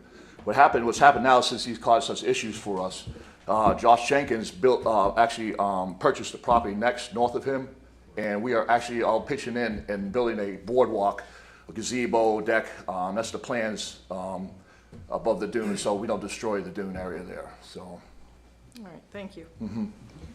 Any additional questions? Okay. And also, I mean, he bought that land for $80,000 on oceanfront. How much did you pay for it, sir?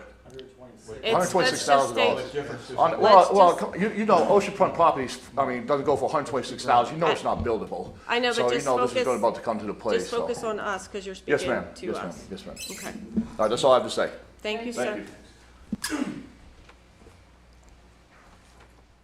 Brandy Steer, 1079 New River Inlet Road. Yeah, so I just kind of want to follow up with my husband. We aren't just, I guess, owning a property to rent around here. We live at 1138. We own 1079. We also purchased 2 properties across the street from us because we didn't want someone to build across the street, so we had ability to see the intercoastal. So, you know, whenever you think about someone that's invested in this community, and I understand you guys are saying, sorry, I'm like nervous for some reason. I understand like whenever you guys say you can't take someone's word that's not buildable. You know, what does that mean? But whenever we, as owners across the street, we have 3 different realtors, 3 different people, knowing that we ourselves purchased 2 lots across the street from us, we inquired about the lots across the street. That was a very big concern of ours whenever we were purchasing, like what's gonna happen with this? 3 different realtors say it's not buildable. Okay, so for Mr. Soy to stand here and say, I didn't know in 2009 or 2007, you know, it was asked to be built upon, it was rejected. That's all public information. He'd be able to research that and see that this lot was gonna have problems to be built upon. So as far as us just saying, let's just build, we moved to North Topsail for one reason. It was quiet. There wasn't a lot of stuff going on. And you see all this vegetation around you and lots that aren't buildable. We want to preserve the island, but also the fact that whenever we purchase, and it's another story of what our builder told us, that he said, the builder said that he would build a mat, we'd have access for our renters and stuff like that across the street. Apparently that didn't come to fruition. So, you know, we went in with our neighbors, purchased a lot, but as far as him harassing and like coming at people that are renting there, I mean, Mr. Jenkins had to refund like $10,000 to renters because their renters left. They were so scared. I mean, that's just, it's not okay. So then we're saying we're gonna build a house here and then cause more issues. I just feel like, you know, you go in, you buy a lot, it's your due diligence to find out, is this lot buildable or not? And it has been asked to be rezoned multiple times. It's been denied multiple times. And so in my mind, I'm like, if I'm purchasing a lot knowing it's not buildable, why am I trying to come through and say, oh, but now it's buildable? I don't think that's the case here. So just kind of want to put that up there. So, sorry. No. Daniel Soy, 1217 Hendricks Avenue. So I've already presented. I am going to take just a couple minutes just to address. I haven't threatened anyone. The only So, thing that I sir, ever sir, said. you're addressing us, Yes, not ma'am. the audience, Okay, please. so I was aware, and we did take screenshots of the Zillow advertisements where they were advertised, the lots across us, that they would have deeded beach access as well as unrestricted views basically forever. And that is not something that is my fault. That is something that the realtors advertise that way. And as we've talked about here, you can't really say whether something is buildable or unbuildable. You know, and so that goes back to the realtors that did not advertise it properly. Whenever they said that, you know, these lots will never be buildable and you have deeded beach access, they do not have deeded beach access. It was that right of way for roadway that we removed because it wasn't appropriate.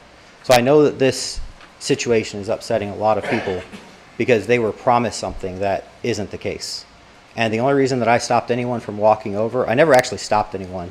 I came and talked to people and I said, just so you know, you are trespassing. I did file a police report to try to get people to stop crossing over the dune to protect the dune. And whenever they stopped crossing over my property, they went over to the other side. So, you know, this ends up being almost more of a question as far as realtor integrity than anything else. But I never threatened anyone. The only thing I said was, you cannot cross over this dune here. This is my private property. And whenever we were told that it might be a part of the right-of-way and we may not be able to stop them, we didn't build up any physical deterrence for them. We didn't stop anyone from going until we got clarification and we had that removed. And then that's whenever Carl Riggs came and surveyed it, and he put that the post and line on the other side of the property so that no one was ever coming on our property again. And we never stopped anyone from going over whenever they were going over on that side of the property. That's all. Toby Keeson, 2441 Jefferson Street, Wilmington. Hi, my name's Toby Keaton. I'm with Kirsting Architecture, Wilmington, North Carolina. I was approached by the Soys to look at this property and help them kind of do a feasibility study in terms of what could possibly be done there. We're the ones that suggested coming to the town and looking for remedies. You know, as designers, we're actually looking to partner with you all and do the right things. We have values and we're part of these beach communities as well. Something that's just a little contradictory that keeps coming up is the idea of going and to the CRC and getting a variance or planting and moving the line out towards the ocean. Well, that's going to push development towards the ocean, towards the hazard. You know, if that line moves, what we're here asking for is for the street side line for relief towards the street, thereby being able to locate a structure further away from the hazard, and that's what we're asking for. And it was our research into the nearby zoning. There's a lot of R15 in the area. Also, the compatibility with the CAMA land use plan that does see it as generally compliant for R15, both low and medium density development. That this lot seemed like it was a good candidate to ask the question in terms of changing the zoning and thereby getting that relief towards the street and away from the ocean. So that's kind of what brought us here today, just to clarify. And also to Mr. Grant's point, you know, as a designer, given a little bit more room towards the street, a little bit square, frankly, possible footprint, that gives us a lot more tools to design something that's much more in keeping with the surrounding character of the architecture and the character of the structures, rather than the footprint that's given right now. Thank you. Joe Summers, 26 Bermuda Landing. Good afternoon, everyone. Good afternoon. Thank you. As a homeowner since Christmas 1988, I'm a taxpayer when we bought our townhouse from Marty Bostick, and now Laura is our neighbor. we're concerned about dune integrity, of course, and the ecology of the area. As a biologist, and you would understand too, if there isn't dune integrity all along the beach, when the ocean comes in, it's obviously going to pull out the dunes next to it. We have a problem on 11th Avenue with the home on the dunes where it's open underneath. So I don't know how you address that. In terms of the dune integrity here at the zone, I'm assuming you've already addressed that, and there is dune integrity. So that's important. I was fortunate to see 2 turtle nest hatchings this summer. Maybe you did also. They're really nice, and they need the dunes and the dune integrity to build their nests.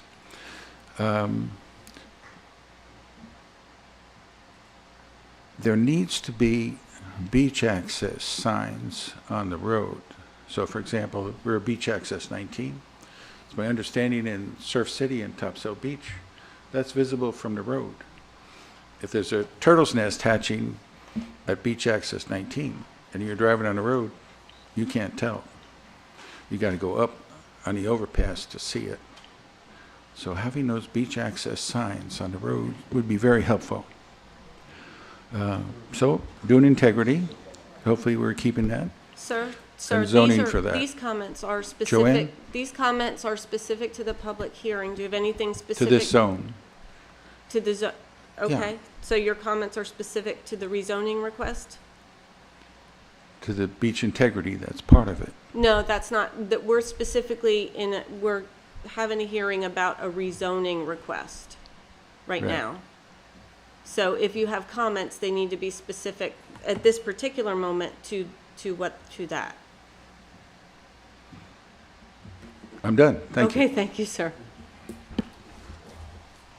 That is all has signed up for the forum. Okay, I'd like to make a motion or request a motion to close the public hearing. So moved. Second, Aye. any comments? All in favor? Okay, so then what we have in front of us as a board are 2 options. One would be to deny the rezoning request, and one would be to approve it. There's language in the packet for both. So is any board member willing to make a motion at this time?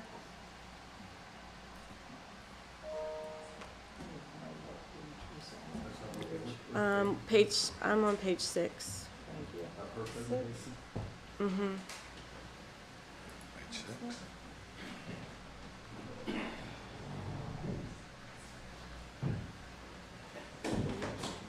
I'm still looking too. Page 6. 6. 6 of 171. Up here. Oh, here we go. Yeah, that was a motion. Thank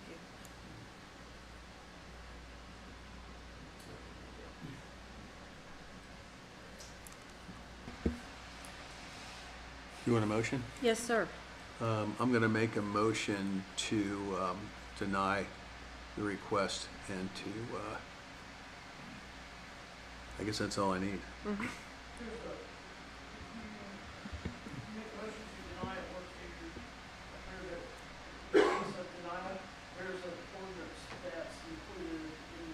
So read the. Okay.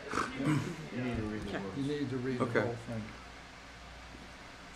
Okay, I have moved to adopt the ordinance as presented and to deny the proposed rezoning to an R15 district. I find it to be inconsistent with the purposes and intent of the comprehensive plan because it promotes the development of properties that have been deemed unbiddable due to either state or local development regulations, and the proposed density is not in line with those recommended for future land use map low density requirement. I also find denial of the rezoning request is reasonable and in the public interest because amending zoning setbacks and granting variances in high erosion rate areas to allow for development is counterintuitive to the higher standards the town has adopted in its hazard mitigation planning to protect the community, and rezoning may restrict access for emergency access vehicles. So we have a motion. Do we have a second? Second. Is there any additional discussion? I have a comment. This is not about what your realtor told you. about having something buildable across the street. Okay, it's about this man's request and whether or not it fit the footprint. I mean, I get where you're coming from, but honestly, I'm sitting up here feeling like I'm stuck in an episode of Neighborhood Wars with all this back and forth stuff. I'm just really frustrated with it. Mr. Kim, stay updated, sir. Hmm. There's no back and forth at all. Okay, do we, Al, should we call roll? Yes. Okay, can we do that first, please? So what do we? Put in my motion and second by Connie. Alderman Tuttle? Aye. Alderman Levin? Yes. Yes. Mayor Pro Tem Benson? Alderman Olszewski? Nay. Alderman Grant? Aye. We have 4 yeses, yes, and 1 no. Thank you, everybody, for attending the hearing today. Appreciate your comments and your feedback. Okay, the next item on the list is the consent agenda, and we did have a request to pull out item C, the fixed asset disposal. And Alderman Leonard, I'm going to ask you to speak to that because you had some questions. Yes, I'm going to find it here in the packet.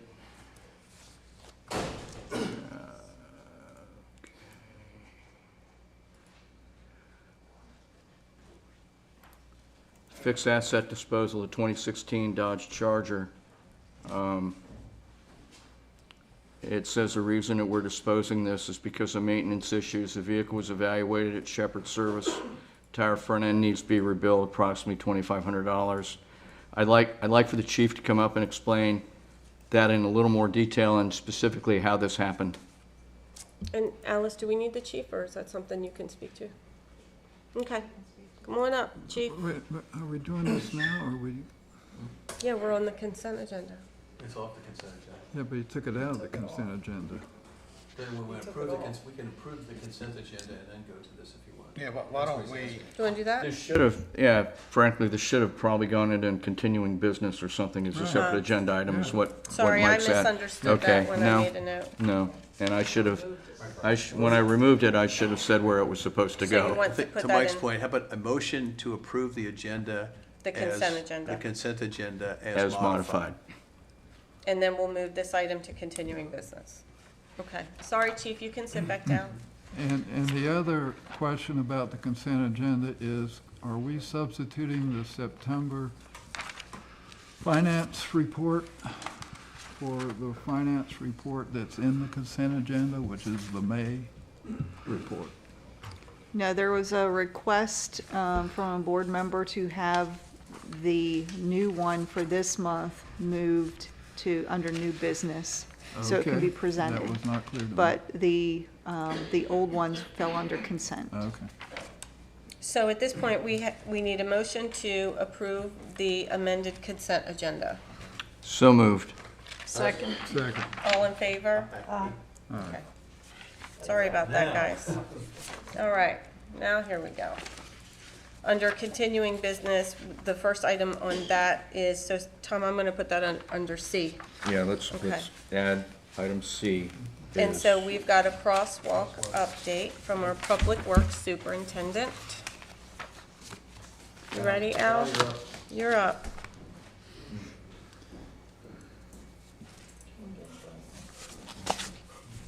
You pull the memo up. Staff report.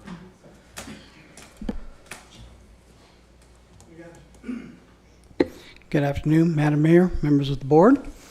I wish I had some brighter news to say about the encroachment permit that we have been waiting for, but the staff report that's before you has an update to it.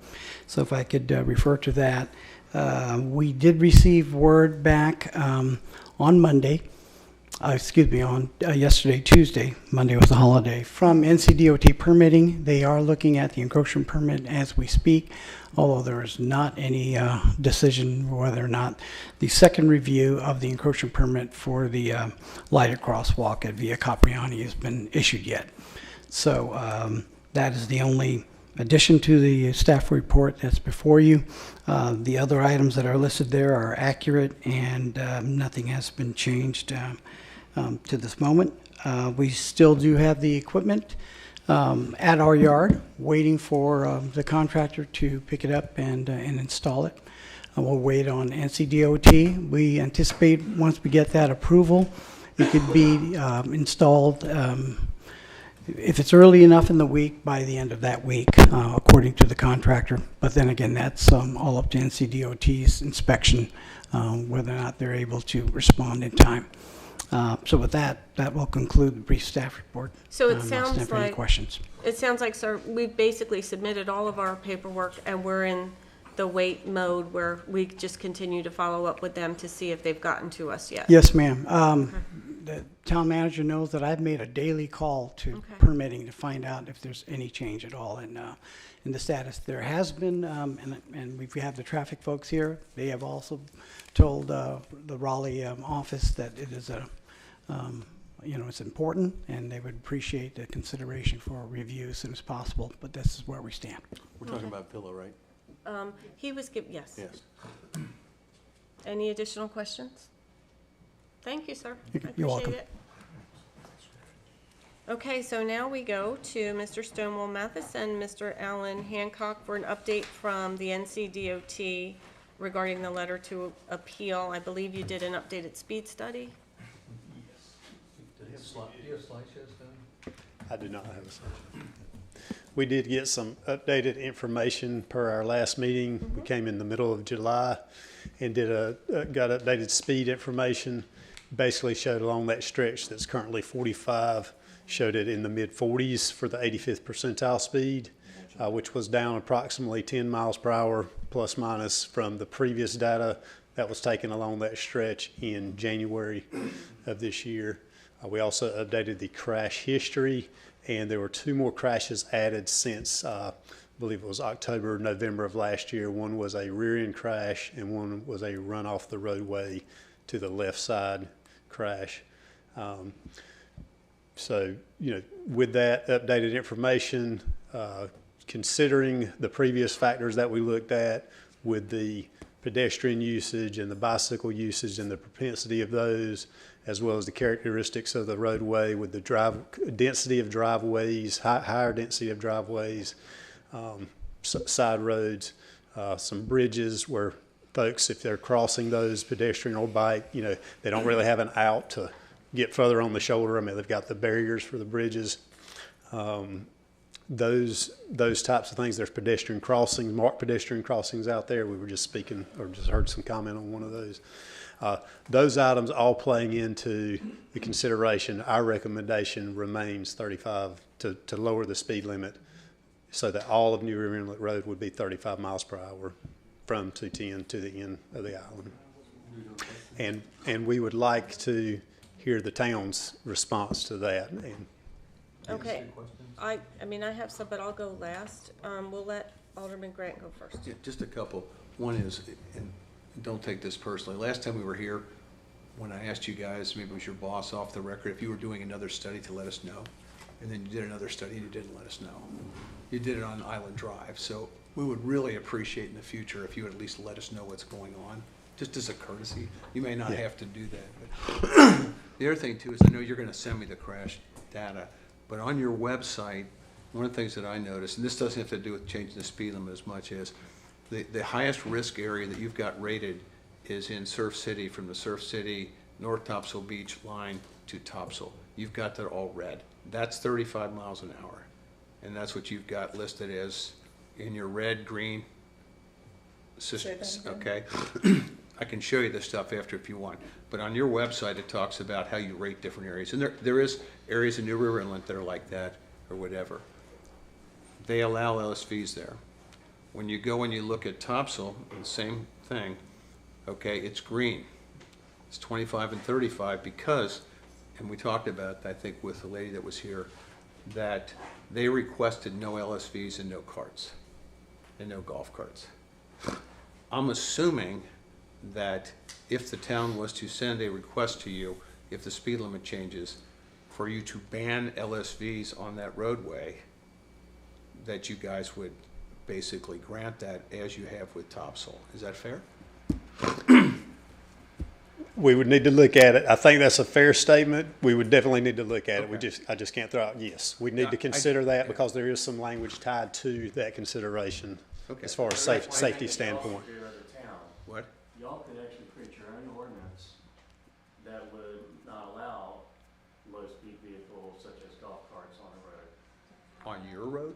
That's correct, within town limits. Okay. Then why did, and no offense, why did they go to you guys to do it? Because I don't read the statute that way. I read it as town stuff can do it. And I mentioned it the last time I was here, that y'all have that option. I believe that's for the golf carts. I think the low-speed vehicles, They're DOT different. would have to come in. Because they're two different things that I noticed. I just noticed, the thing that jumped out at me is when you look at that, the highest risk, that's the red area that you've got. I'll show you when we get done. It falls in the same Is category as the if 35. the town wanted to put up no parking signs Right. through a town ordinance. I think Y'all low, have the ability to do Okay, that. all right. I just think want to we make sure would that need- consistent with whatever Rick, you do, we have that Let's right. let Brian weigh in. I agree with Rick. I think we would need DOT's blessing to regulate low-speed vehicles as opposed to golf carts. The low-speed vehicles, Yes, that's sir. my understanding, yes, sir, is that DOT So- would have to implement that ordinance believe- for the, specific to the low-speed vehicles. My understanding is the town could do their own ordinance for the golf carts. Right, but we're talking specifically about low-speed vehicles. LSVs is what I'm talking And if this is going to go forward with a reduction, I'm assuming it's unanimous that we are making that request of DOT? Making what request? To ban the LSVs if it goes down to 35 miles an hour. We haven't discussed that. Right, Discussed it. right. So, We did discuss. just We for didn't know what your clar- recommendation was going to be, so it's kind of hard to make that. We wanted, today, my intent and the board's intent was to hear what you had come back with so that we'd have a chance to discuss it, because I think we've been very vocal about being very concerned with the size of our roadways, and then if there are golf carts or LSVs allowed on the road along with bikers and somebody trying to go for a run, it's just, it doesn't accommodate all of that. So 35 miles an hour brings in a whole different can of worms for us that we need to make sure we have covered from a safety perspective. So that's, I think, one of the other things we had discussed was your feelings on potentially 40 miles an hour instead of 35. But are you guys really stuck on the 35 mile an hour recommendation? Yes. Okay. so I have a question.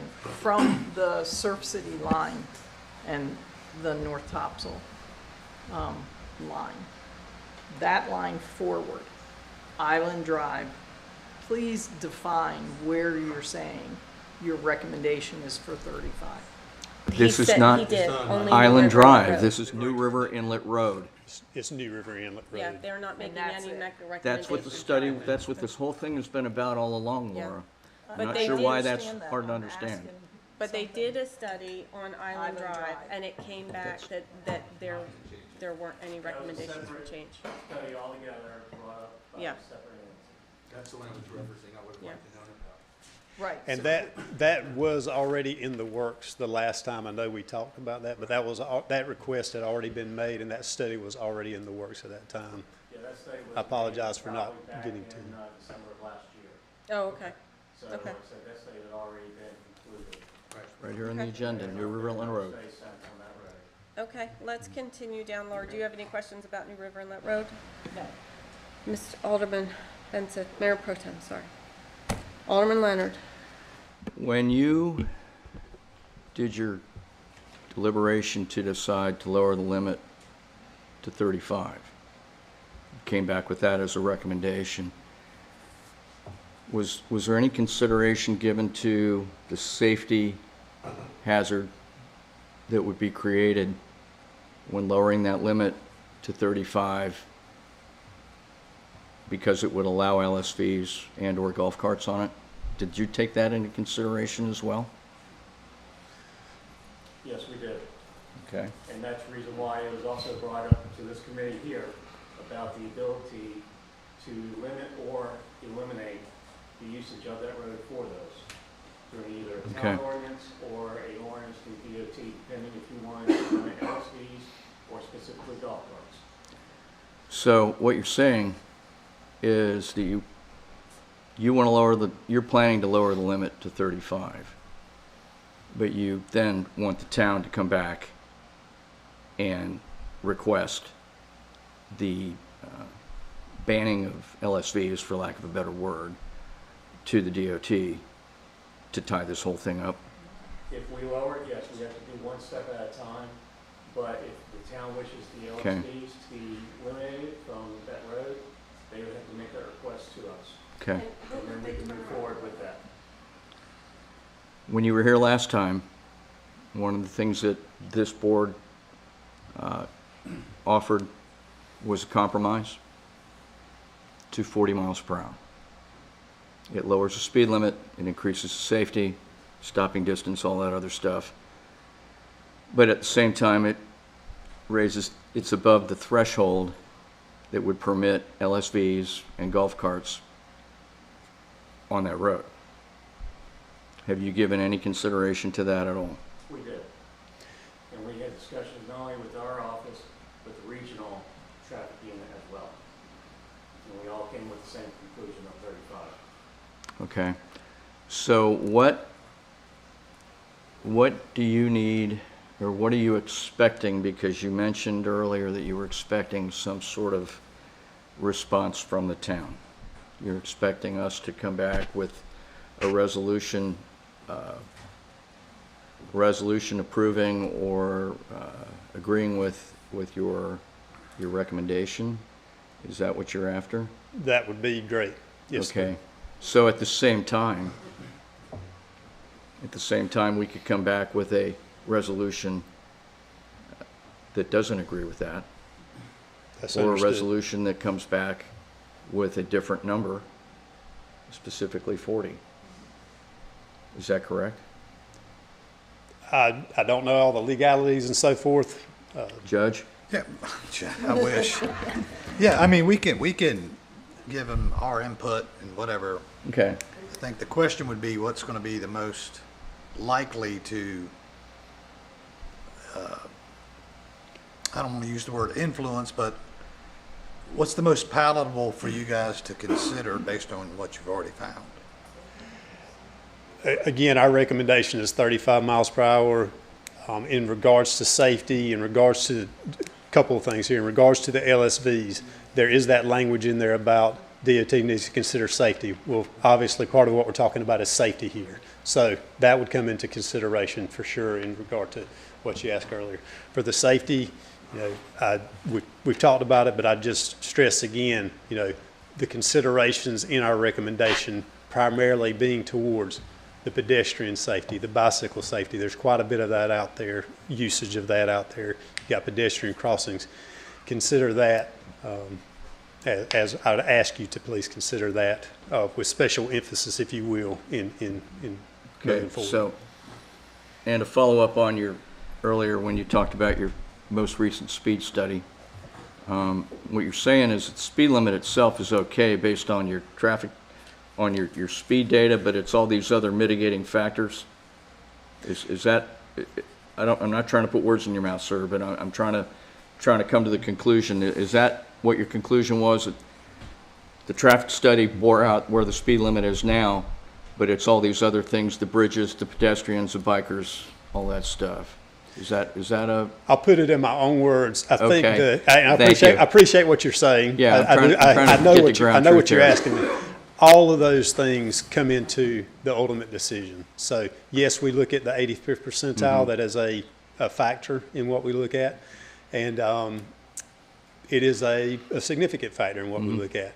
That's not the only factor we look at. There are all these other things we've mentioned, earlier, and that you've just hit on some of those again. So taking all that collectively is where the recommendation came from. Kind of figured you'd come up with some different numbers if you came back in July instead of doing it in January like we talked about last time. Okay, Well, every time you do a speed limit study, depending on what time of year, especially in a beach environment that has tourism, it really is going to be a changing factor. Because if you're at the beginning of the tourist season, your numbers a lot of times are going to be much lower because everybody's trying to get to the beach at the same time, beginning of the beach season. You start talking about the winter, when it's off-season and it's not the beginning of the off-season where people are just kind of tailoring the end of their vacation. I mean, it really has a lot to play with when you take that study. Sure it does. That's why we'll do 2 to 3 studies in an area that is such a this. Well, that's why, One of the things yeah. is it's not only the 85th percentile, but it's the road conditions, the vertical, horizontal alignment of the road, which this road has a lot of vertical dips in it. You know, the amount of pedestrian traffic that you have, the bicyclists, whether or not there's a paved shoulder, or in this case, no shoulder. Because you have to have what's called clear recovery zone or clear zone, where if somebody loses control of their vehicle, they have somewhere where they can go to help regain control of that. You don't have that space out here. Because once you hit that sand, you know, and depending on where you're at, you may not even have enough sand before you end up in a ditch or in, you know, a marsh or something like that. So the 85th percentile is definitely not the only thing we take into consideration on a road like this. Can I just Okay. do a real quick? Wait, Real no, quick, no, let me no. finish, okay? After Maybe- Tom will be may- calling. Maybe you could help us out then, because we've been trying to get bike lanes on that road for years. Maybe you all could come up and say, hey, this road's really unsafe. You know, we're lowering the speed limit, we need bike lanes. I ride a bike on that road almost every day. Multiple times on multiple groups, and the short end of it is usually in order for something that type to occur, the one has to have right of way. Secondly, if there is right of way, there's usually either a shared cost through that municipality or the municipality's paying for it. So those are all factors you have to look at, and that would be something that y'all could look at through the planning department and see if it's a feasible factor, number one, and then you could approach us and I can make sure to get you into the project development group and see if that's something that We- is doable. We do We've already have done that. that. Yeah, That's we're, not something that I deal with. we're myself underway. They take a lot more time than you guys do. We can, is, I'm done. All right, Alderman Puddle. So y'all are already a step ahead. Yep. But we're nowhere, so. Well, I mean, I'll be glad to make phone calls and see where it stands with project development if you like. That would help. If Anything you y'all will could send do. me an email so I have the right information, I'm happy to do that. Okay. And Alderman Puddle. Anything you could do for bike paths would be greatly appreciated, and I'm going to pass down to Rick. Just real quick, and I'm just looking at process, and excuse me for putting my lawyer hat on. I think we need a letter from you laying out not just the verbal stuff that you did as to what you're gonna do and what the process is. No offense, you keep referring it to as a recommendation. You can implement this without us, as I understand the statute. I'm not saying you're going to, I'm saying you can. So could you lay out for us what the process is? And, because, you know, it could be everything from, hey, we agree with you, let's go forward, to, we're gonna be silent on you changing the speed limit, but if you change the speed limit, we want to ban LSVs, you know, all this type of thing. Can you lay out for us I want to have the documentation in place. I'd like to make a fact-based decision, okay, and a process decision. Does that And- make sense to you guys? It does, but I would like to add on to that because I know everybody on this board's hesitation is the same as yours when you're talking about pedestrian safety. Exactly. And when you reduce it to 35, then you've just added a whole bunch of more complexity into it with the LSVs and pedestrian safety issues as well as other items. I personally am not comfortable reducing it to 35 unless at the same time we can ban the LSVs. I would like to see those tied together, or we're really gonna have a problem. As you said, that roadway is not wide enough for all of these things. Okay, well, these are 2 separate items, I get it. and they would have to be handled separately. Doesn't mean they can't be handled at the same time. I would like to see them handled that's what we're asking Yeah, for. two Handled separate at- items, but they're the same street, Right. okay? And No, I and we're gonna- understand. Ordinances Yeah. I that understand. create the laws to back them, and they have to be handled separately as 2 separate ordinances. And I would like to see that move forward in that direction, is what I'm requesting from our board, because I don't want it to automatically be 35. Everybody goes out and spends a whole bunch of money and gets this new fancy vehicle they think they can ride on the road, and then we come out and ban them. We want everybody to be safe as well, and I'm just extremely concerned about what that does to it. I can throw to you this spin. We could create the ordinance, and this is all going hypothetical just for discussion. Create the ordinance for, say, 35 or whatever the speed limit is. The moment we strike that last key to Senate, we can do the LSV ordinance behind that, assuming we've got everything, requirements in line, right behind that. And then what we could do is, once the board votes and approves everything, this is Board of Transportation I'm referring to at the moment, then we could hold off putting up any signs until both were approved, and then do it all at the same time. Okay. Okay. Well, I just want to make sure everyone understands that these are actually two separate entities. I'm going to speak We to do, and we that. appreciate you working with us on it. Yeah. Go ahead. I'm going to speak to that. I think that we need to have the LSV discussion separate by the board and not linked automatically to lowering the speed limit. Because I'm not sure the board unanimously agrees with banning LSVs, because we've already had LSVs legal on Newer Inlet Road in the 35-mile-an-hour speed limit area. And personally, I don't see that they have been an issue up there. And I don't see LSVs driving 5 miles from the north end all the way down to Island Drive, causing traffic jams. I don't see that. I see short distances on Newer Inlet Road with LSVs. So that's where the difference of opinion on the board may be coming from. We would not do anything with the LSVs without y'all, one, agreeing upon it, sending us a resolution, making the request. So it'd have to go through y'all first before we would even consider taking any actions. That's the I hope that explains it a little bit better. I don't know if I was explaining it well. And normally that's the way we normally work is there an issue? Let's address the issue. We got the request to look at the speed limit on Newer Inlet Road. We did that. Now the golf carts and the LSVs have come up. You know, there's a statement here that observation that it's not an issue on the one end. By Mr. Benson here. Anyway, just pointing out. Normally we're looking at is there an issue? You know, people call up with concerns, and that's good, so we can look into those, and then we look into it and see, is there a concern? Does adjustment need to be made? Do treatments need to be made, et cetera? I do want to address, we want to work with the town. I realize the way this came about, it seemed like, we were saying, hey, this is it, and that would have been nice if that had been handled differently on the front end. We do want to work with the town. We've got our recommendation. We've looked at it again, glad to look at it again, get more data. Again, in the end, it's those factors that we keep coming back to. That's already been named, pedestrians, bikes, et cetera, those things. So if we pay I do. for 36, you're good. That's another thing too. I do want to address, the 40 miles per hour. Do we have 40 miles per hour there? 40 mile per hour speed limit out there in places? Yes, we do. That's not our normal thing. Our normal is with the 5 digits, 45, 55, 35. Highway 172, all the way to the back gate of Camp Lejeune. And there are exceptions. All the way from, yeah. That was based off crash history, by the way. Well, but he said you don't, and there's an example where you did. I didn't say we don't. I said that's not our standard thing. So and there are exceptions. I just want to close it with next steps. So it sounds like next steps from us would be on our agenda for the October meeting. We need to discuss a resolution for the 35-mile-an-hour speed limit along with the board's desire to either ban or not ban LSVs.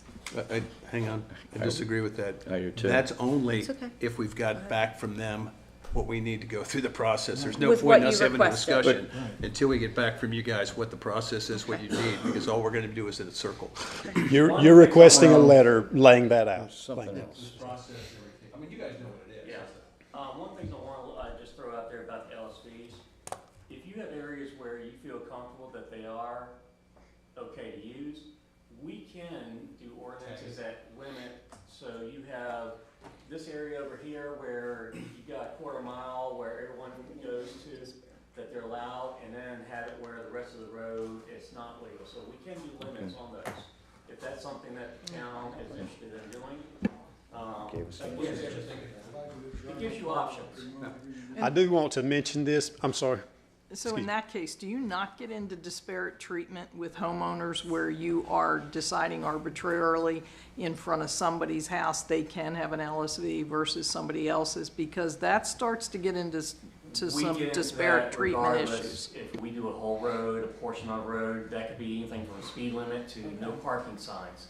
Because, you know, somebody's going to get upset because there's no parking sign in front of their house, even though they're the ones that want no parking.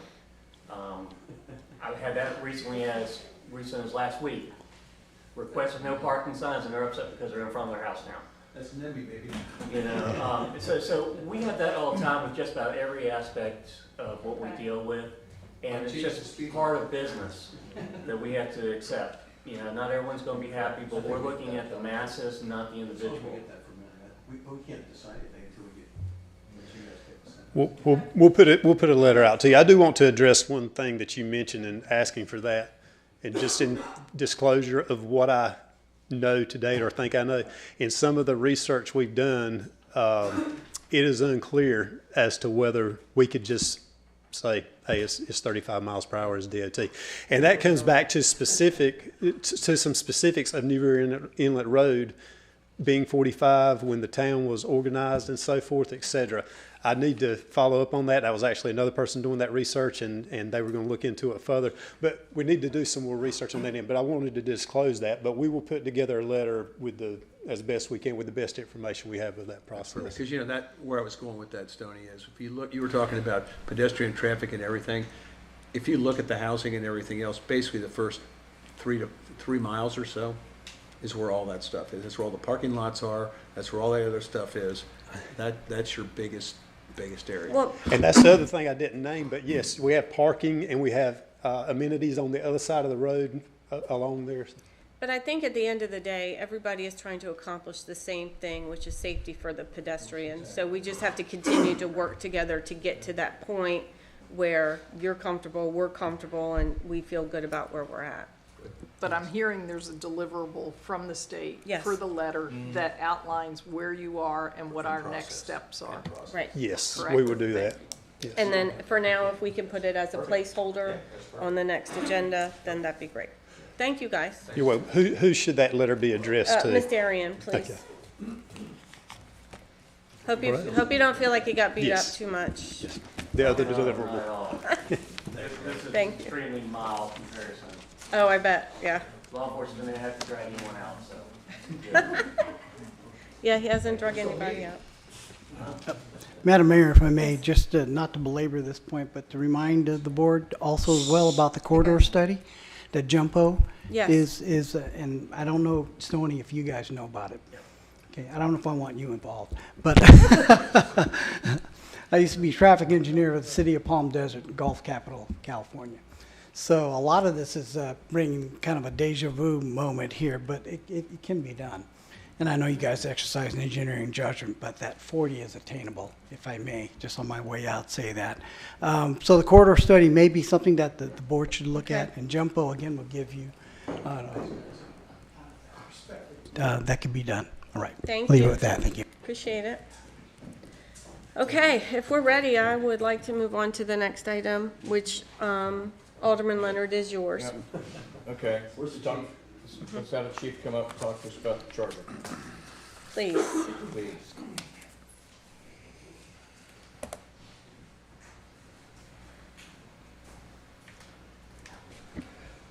That Charger's a spare vehicle at the time when it went down.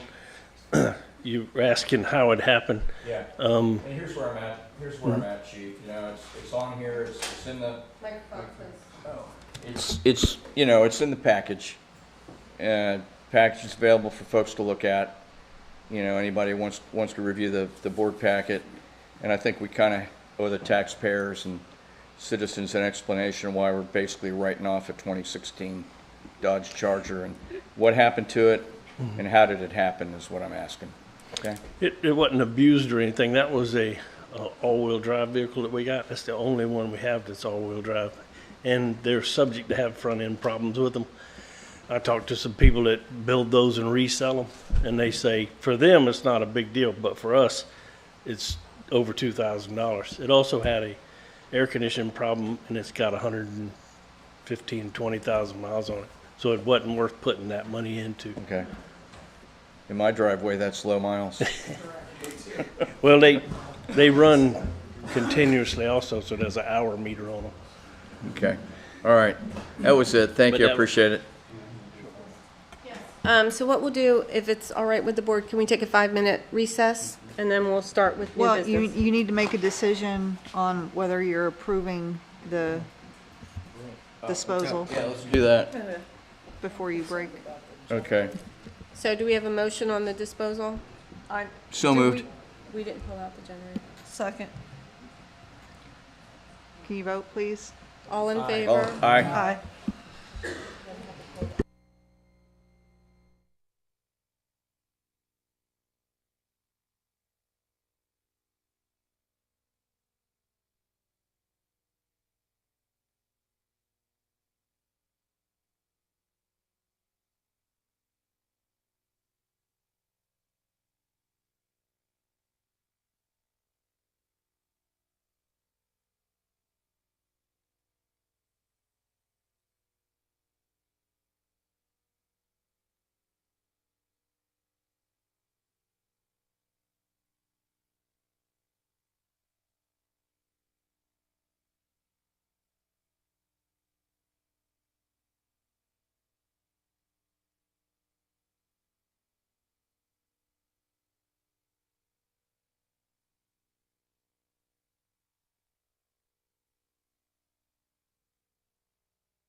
also, this person, Jacob Smith, is an applicant on the planning board, alternate position. He called me this morning and withdrew his application for those two boards. He was working full-time, traveling a lot, and was not sure he could be attending the meetings and do justice to those, either one of those committees should he be nominated. So please drop his name off of the list of applicants for both the Beach Inlet Sound Advisory Committee and the Planning Board.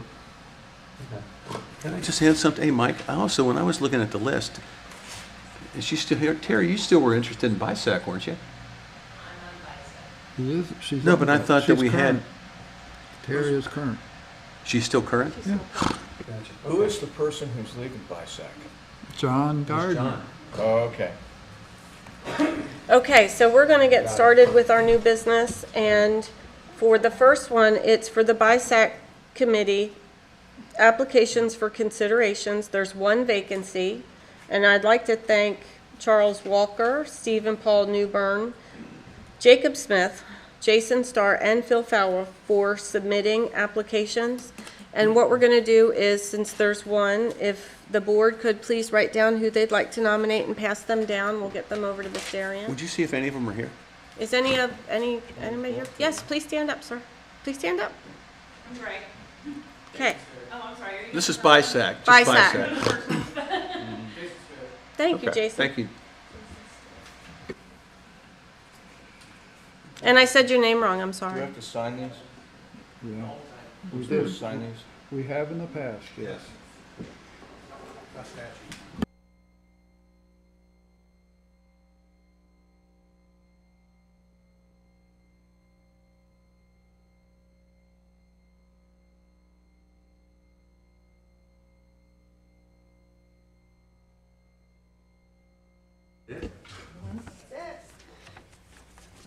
Jason, we have one for Jason Stair. 2, Jason Stair. I'll teach him to show up. 3 for Jason Stair. 4, Jason Stair. And we have one for Charles Walker. All right. I thought I wrote in myself. Well, thank you, Jason. Thank you, Jason. Congratulations. They'll send you all your homework later. Your acceptance speech. Okay, and so for the planning board, we have 2 vacancies, and the applications for consideration are Mr. O'Donnell, Michael Torto, Christy Barefoot, Cleta Jan Bellamy Jeannie, Keith Wilkerson, Jason Starr, wait, I said that wrong again, sorry, Stair, Gray Chapman, Kimberly Saylor, Charles Walker, Barbara Swavely. So I know we've got Jason here, and we've got, your name again? Gray. Gray, okay. Anybody else here that's, And okay, the one- we, And the one that got pulled back was Smith. correct? Jacob Smith has, yeah, he's Got it. too busy. So if we could do the same process, please, and send your nomination down. We have 2, so we do one at a time? I think so. Yeah, we should do. Well, how does that work then if you vote for somebody? You could end up, No, you vote for both. can we vote for both? this time. I think we vote for both. Brian, both? Yeah. Can do it either way. Okay. If the consensus is to vote for 2, that's fine. Yeah. So you comfortable with that time doing it that way? Yeah, because otherwise you got to circle in this thing is what. That's Tom's fine. saying. Oh, I see what you're saying. Mm-hmm. Does anybody need a water? I would like a water, please. Sure, thank you. The one made with potatoes or the one made with? Oh, potatoes. I'm thinking yeast and barley myself. Thank you so much. Thank you. You're welcome.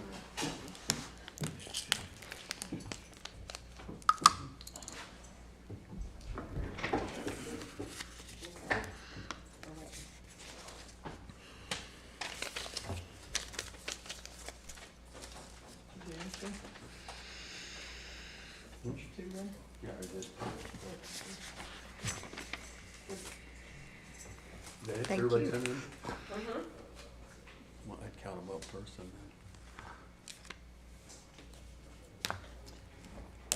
And that should take the two highest vote getters. Okay. We We have twice. I know what I you're doing. did. one for you. Wilkerson, one for Wilkerson, one for Walker,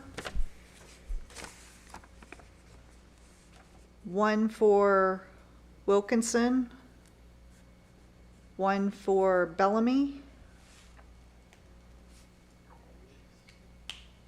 No, Bellamy, Janine. Okay, I'm like, who's Bellamy? okay, one for Walker, one for Saylor, one for Walker, one for Wilkerson,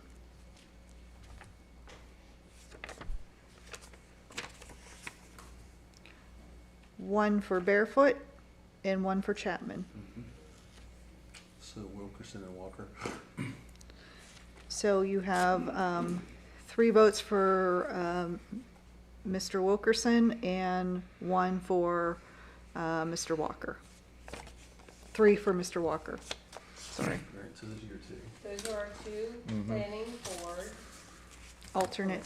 Yeah, Mr. Walker. Congratulations.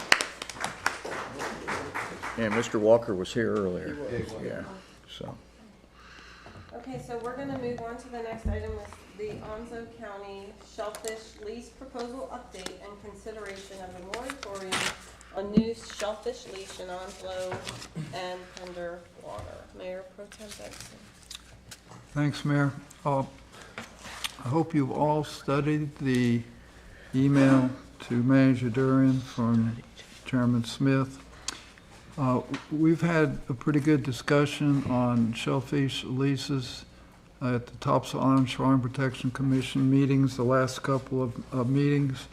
And basically what it's come down to is the public waters behind Topsail Island are being squeezed for new shellfish leases because counties to the north and south of us have imposed through state legislature, through statute, moratoriums on new leases in those public waters.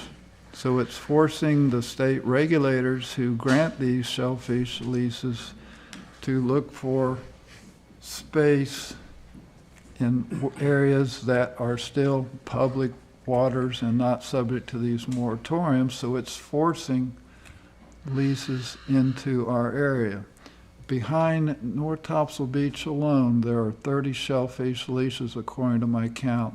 There's a proposal, public hearing was held last week, 6 new leases down in Topsail Sound, which adjoins the Surf City North Topsail Beach. Property lines, county in Pender and Onslow County lines. So it's become an issue, we feel.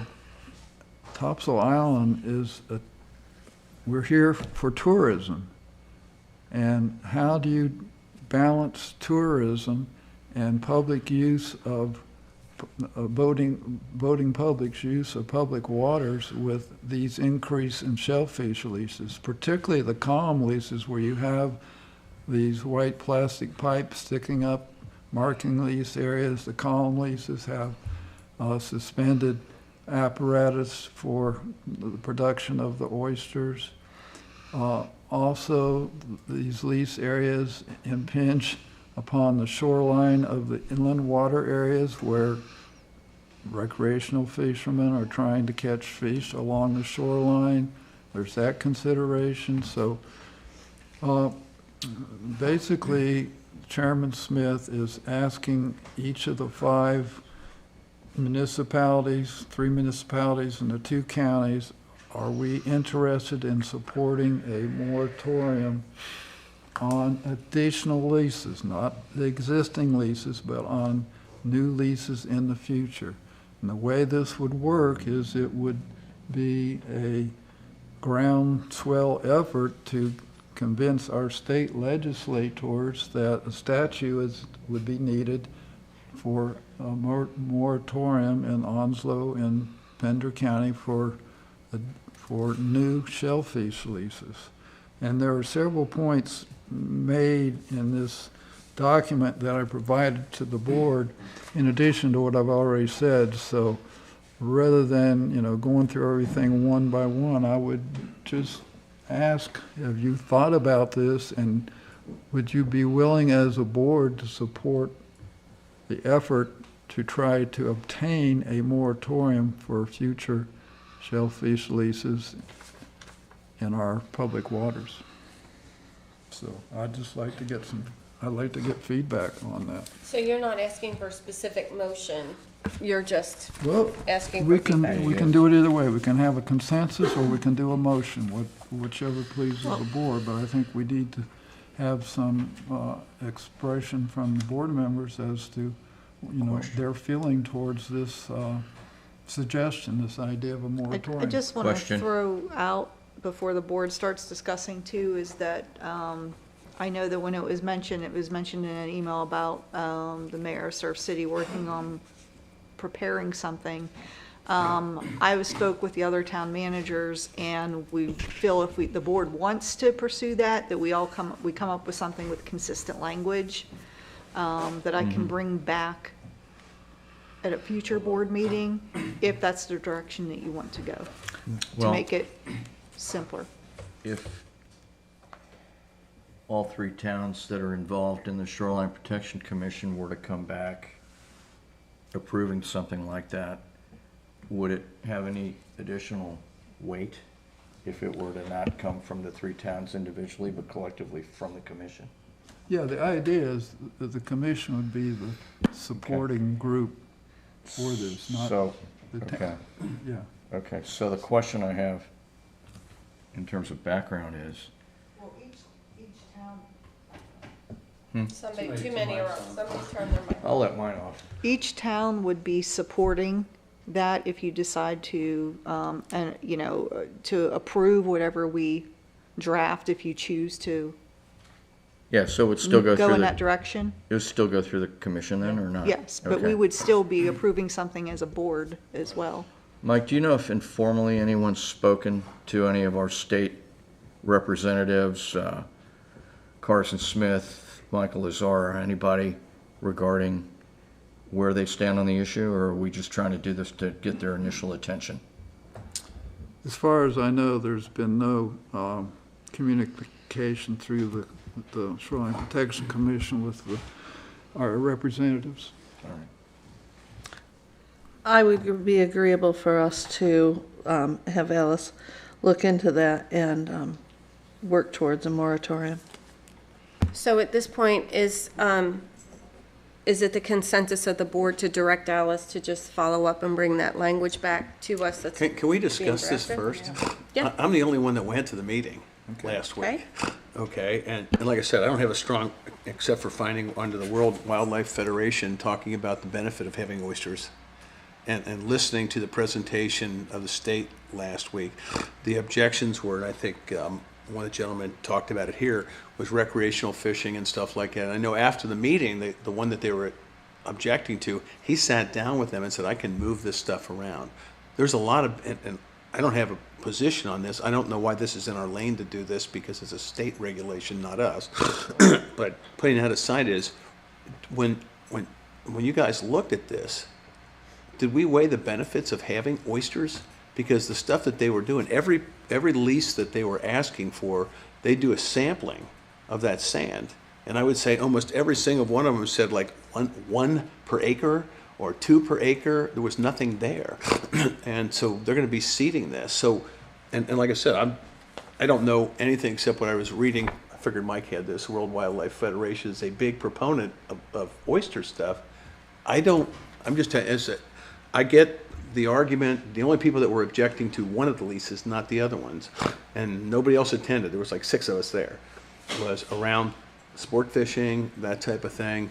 I think, the gentleman talked about, the access to fishing areas and stuff like that. I don't like those things sitting out there either, but I don't know that I know enough to say, that I support something without understanding, are we giving up the benefit of this? And also, who are we picking a fight with?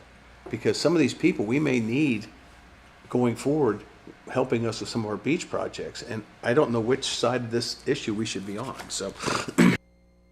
Well, I think to counter that, the argument is the Shoreline Commission supports aquaculture. It's not that we don't appreciate the importance of oyster production, not at all. The point is, because of moratoriums in other counties, how much is too much in terms of lease area in our inland waters behind our island? That's the real question, the density of the number of leases. But Mike, how do you make that determine, telling me that we had a discussion about it doesn't tell me there's any science behind which, I mean, if you said to me, there's been a study of this thing and we shouldn't have more than 10% more of them, I'm probably okay with that. But a moratorium means none. And I don't know that. It means no new leases. Doesn't mean, that's the point of a moratorium, would be no new leases, not none. The 30 existing leases are still going to be there. Plus there's franchise leases, which are a whole nother type of production. So there's a couple other board members that have questions too, so why don't we let them speak, Mike, and then you can jump back in. So, I mean, I talked with one of our local fisherwomen, Versailles Mustin, who actually was on an advisory committee to the state regarding this issue. And part of the issue is that the state has thrown millions of dollars now into aquaculture. So now we want to go back and tell the state, that's who we're picking this fight with, that not in our backyard, which I get. But one of the issues around the leases too is it's 2 to 3 years right now to get a lease. A moratorium would be no new leases. My concern is the process for lease renewal as well. Because if you're a current leaseholder out of the 30, I don't know that we understand the process. Like if I give up my lease, how does somebody else get it? Is that a lottery system? Like how does somebody else in line get that lease? The issue around the bagged things, is the biofouling creating contaminated waters around the floating bags. And that at that point, you don't have swimmable waters, you don't have fishable waters, you don't have any good waters. But again, a complete ban, I get what we're looking to do there is to contain it. And again, talking to somebody who's in the business, who has fishing boats, who has shrimping boats, her concern was in density, and that the conversation is not been appropriately discussed around density, both at the local level and at the state level. So I think we have more to discuss before we go to an all-out ban. Okay. You want context? Yeah. Doing some research on the subject, I came up with a lot of stuff that Mr. Chapman had talked about. And also, it seems to be the density issue. As somebody who is out on the water with her boat and kayaks, there already is so many, and not an outright ban, but the moratorium just on new ones. I think there are some issues that still need to be talked over, and I'm still not sure that this is part of our lane, but we also in the past have talked on things at the state level when we had the windmills, when we had different things that were just didn't pertain solely to our town, but could affect us in some ways. I would like to keep pursuing this, look at it, see what the other towns are coming up with, and have, and the counties, Pender and Onslow, see, make an informed decision once we see what the other towns are doing as well. So again, when I was looking for consensus, it was more, we haven't seen what the language is. So what my thought was, let's see what the language is that's being put together so that we could further discuss it as a board. I'm fine with that. And see if we're comfortable with it or not. I just want, I want a definition around what the context is. That's all I'm looking for. Okay. And Alice, that sounds like Surf City has gotten a head start on that. But is this a recommendation to the state? No, right now, this is just the language that will come back to us that other towns are creating, like Surf City, so we can review it and see if it's something that we're interested in pursuing or not.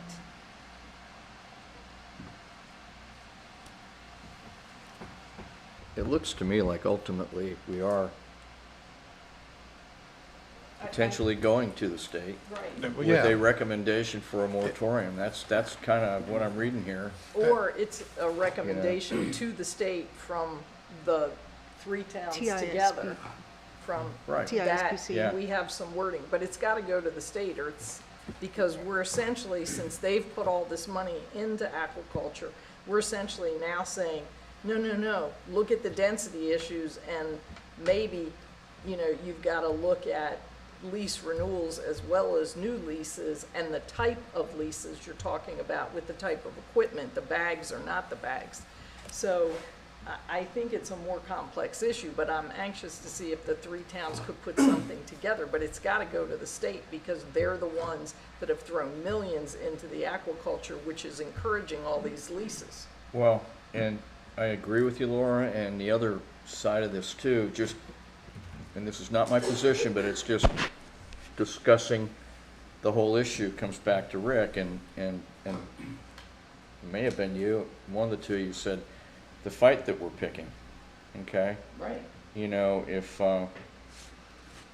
If it's our representative, and potentially it could be from a coastal county who is, pushing hard on the aquaculture stuff, and we're coming back and saying, we don't want it in our backyard, which I understand.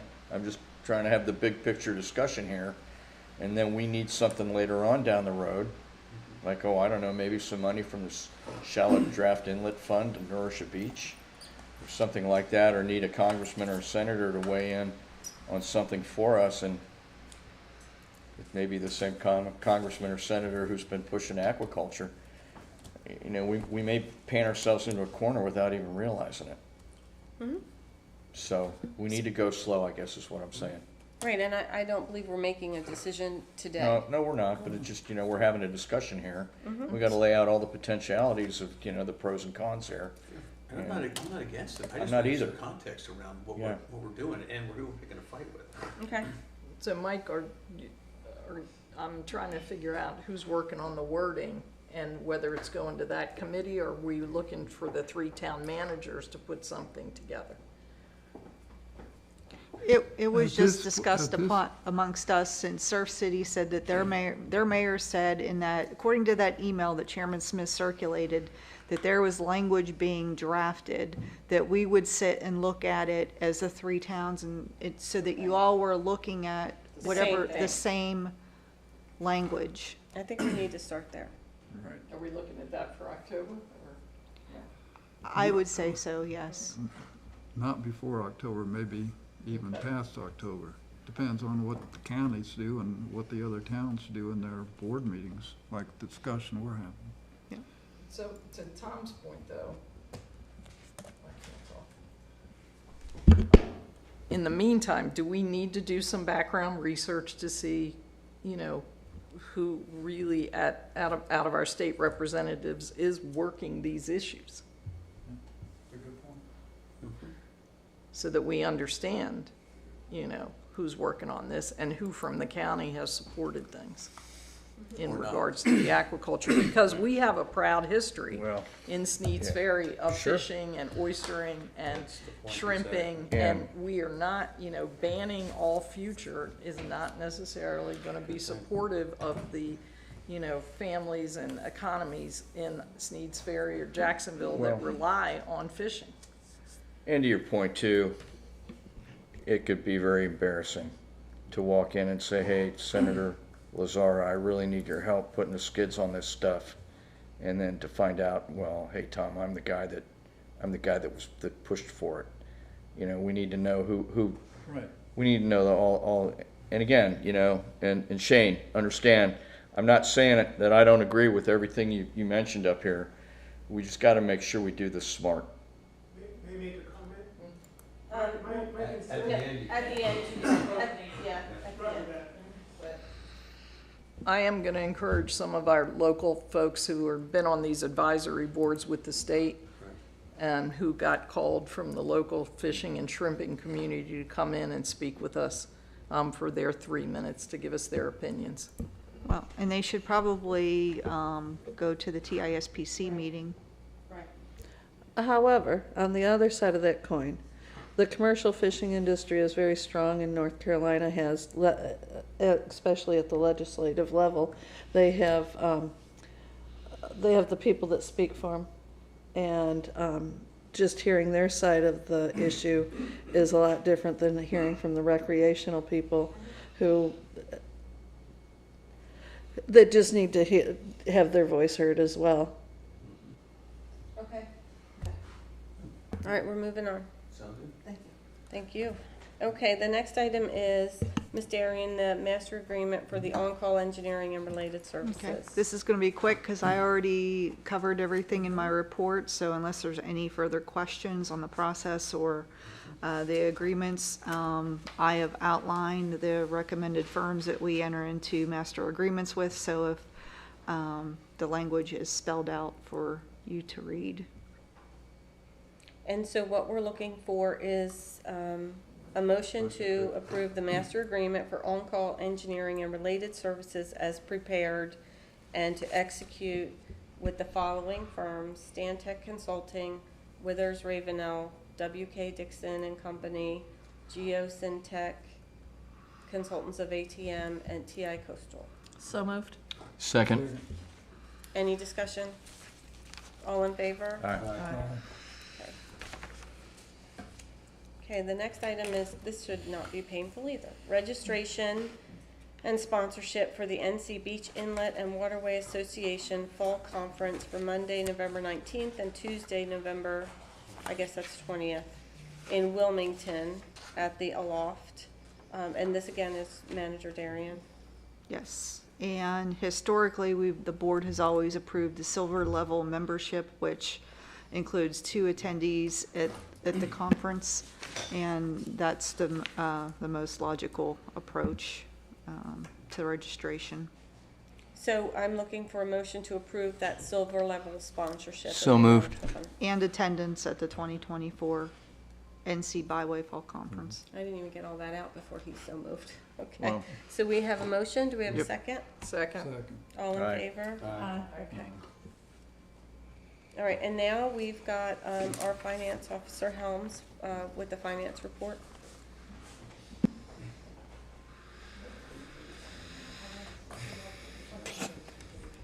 You could have taken a little more time. Thank you. I'm not sure what you want me to go through all of it, or would you just like to know how the year ended? Well, there, I believe a board member made the request, is that correct? Yeah. I think you, Alderman Grant, so do you have some specific questions? And I hope you got the correct Yeah, actually what I agenda. did is I went back to the July board meeting where you put, I think it was June 20 whatever.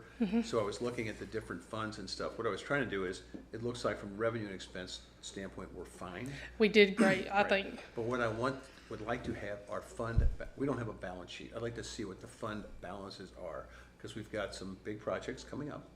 We also want to make sure we've got contingency for other projects and stuff like that. So if you don't have it with you, if you can provide the board basically where we are. I know there's a FEMA reimbursement issue that's sitting out there for several $1 million. We received 1.7, I think, for the Florence. If you could just give us a, if you could just give us a, go ahead. Oh, sorry. We received this morning from the Florence Yes. Worksheet, we received a request of $1,779,075.90. Yes, reimbursement. from And FEMA. then last week we got about 800,000. $845,801.37. So with these reimbursements, everything is in closeout. So we're just waiting for FEMA to finalize everything to release. The state does the 25% reimbursement, So they're waiting to close everything out. So hopefully. If you could you just send the board a report, and I don't, it doesn't matter if it's a June 30th. I mean, one of the problems you've got in the financial reports is, when you look at them, there is a specific date. They're not a month-end number. Right, So if I yes. get something that looks like a June number, it's not a June number, it's June 26th number. Right. Okay, if you can give us what the balance sheet looks like by fund balance, okay, I would do year-end. It doesn't have to be today. If you can do it year-end, we just have to get a snapshot as to how much cash we've got right now. There was a Okay? balance sheet included. But But I of- do have the cash, I have the bank balances. I wrote that down. Good.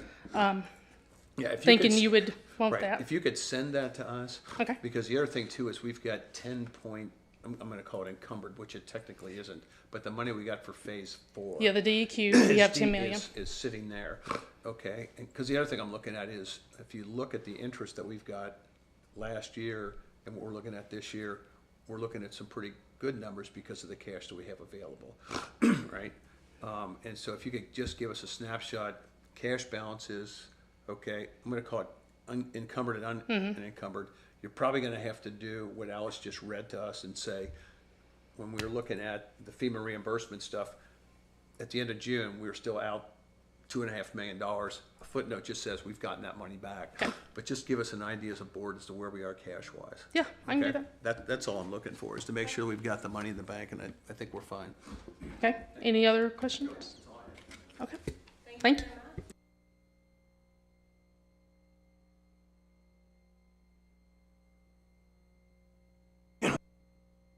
Pass those out at the meeting last Monday. They passed that, and they also passed their CAMA plan. And so when I talked to a couple of the board members and to David about that, their suggestion was, when we develop our own stuff, to see what we can coordinate with the county. It's no different, I guess, than with the oyster stuff we were just talking about. So if the board would just take a look at that over time and then give some thought down the road as to what our things, what we can do with them. Because I think I mentioned this some time ago, and I think I was talking to Tim about asking for money like shower draft. I know you sent a letter and a couple of things. But we need to be specific, and their recommendation to us was, if you want money, make sure it says North Thompson Beach money, not some general fund. And to push that kind of stuff in with their help, figure out what we're gonna do. Specific. So is this? I know, but I'm not talking about just that. I'm talking about just going forward and spending the time with those So I guys. just have one question, Sure. Rick. Is this, I don't remember seeing this previously. Is this something new I'd never that seen they're- it before. That's what I'm It was at their saying. Monday meeting, and they said, we've passed this thing out, and you guys have talked about it. I'm like, I've never seen this Well, it before. just seems David to gave me me- his copy. It seems to me to be a little bit odd time of the year to do Yeah, it, because I agree. typically your goals are with your budget and all of those things. So I don't have an issue This came out of the blue. with it. I just was surprised. It came out of the blue. But I just want to make sure I grabbed the Okay. copy of it from him. Okay. Because they just basically had said we'd circulated this before, so. Is that in the packet, Rick? Yeah, well, actually, I just gave it to Ricky. Can you- I'd sent it before, and I guess it got, Could you what's please, the right word, bastardized or whatever when we went. would you mind emailing it to the board so we have Sure. it too? Okay. Absolutely. Yes, sir. Are we done with that item? Mhm. Before we go on, I got to come back and ask what happened to the budget amendment? Was that, I thought there was consent agenda, wasn't I it? thought that was part of the finance report. No, that was the thing. I Consent thought that was in agenda. the consent agenda, Mike. How can it be in the consent agenda when there's motions made by and seconded in a vote? That's in the consent agenda. How can we do a consent agenda when it calls for motions and seconds and a vote?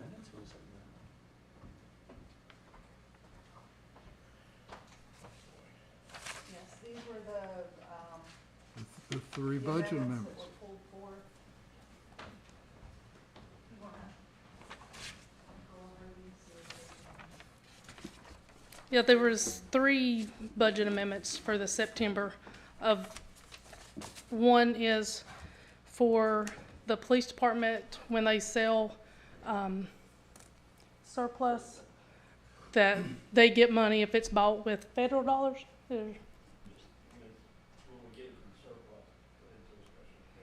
That goes straight back to the police department. carrying this money forward. It wasn't included in the budget. And then the other two are carry forward POs that, for whatever reason, we couldn't close out. We didn't get the purchase, and we have to allocate that back in this funds. Last year's it didn't get closed out, that we're doing that. Yeah, it's just to close out the year and move everything forward. But there's, What you're saying is it's bookkeeping stuff. yes, Mhm. yeah. Okay, And so there's 3 of them that need to be approved. okay. Motion But to we- approve? I think you need to I don't- approve the finance officer's report, even though she did not go through it, that was brought up and presented. Okay. And that includes including the budget amendments. Yes. Okay, that's fine. Okay, Go ahead, Mike. I'll make a motion that we approve the finance report. Second. any discussion? All in favor? Aye. And I'll try to make infrastructure very quick. Thank you. They also approved their CAMA plan for the year, which obviously does not include us since part of the presentation, but it reminded me that we need to take a look at that. And also on the infrastructure side, and I've already brought this up on the Onwassa board, I'm gonna do it again. We need to take a look at the stress that's being put on the system right now. And if you look at, when we put in this pump station here, and you start increasing pressure, we're gonna find more leaks in the water system.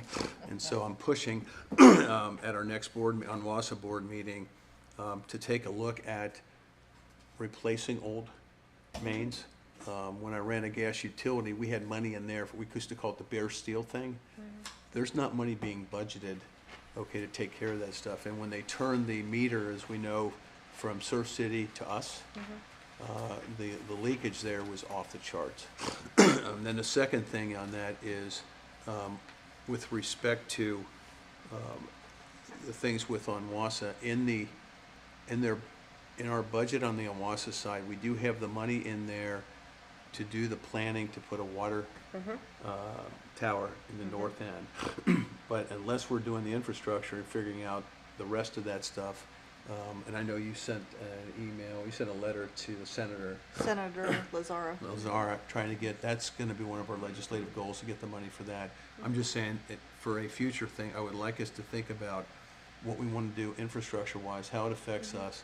And I think it brings in stuff, for example, like the fire chief, what are we able to, if we're gonna continue to have line breaks like we just had on 210, and service stuff, what's gonna happen if we gotta fight a fire? What's gonna happen in those type of things? And to take into account what we're able to do as a town, and also what we should be pushing on Onwassa and the other ones to do in terms of, I mean, people are throwing out stuff like moratoriums. I'm not for that.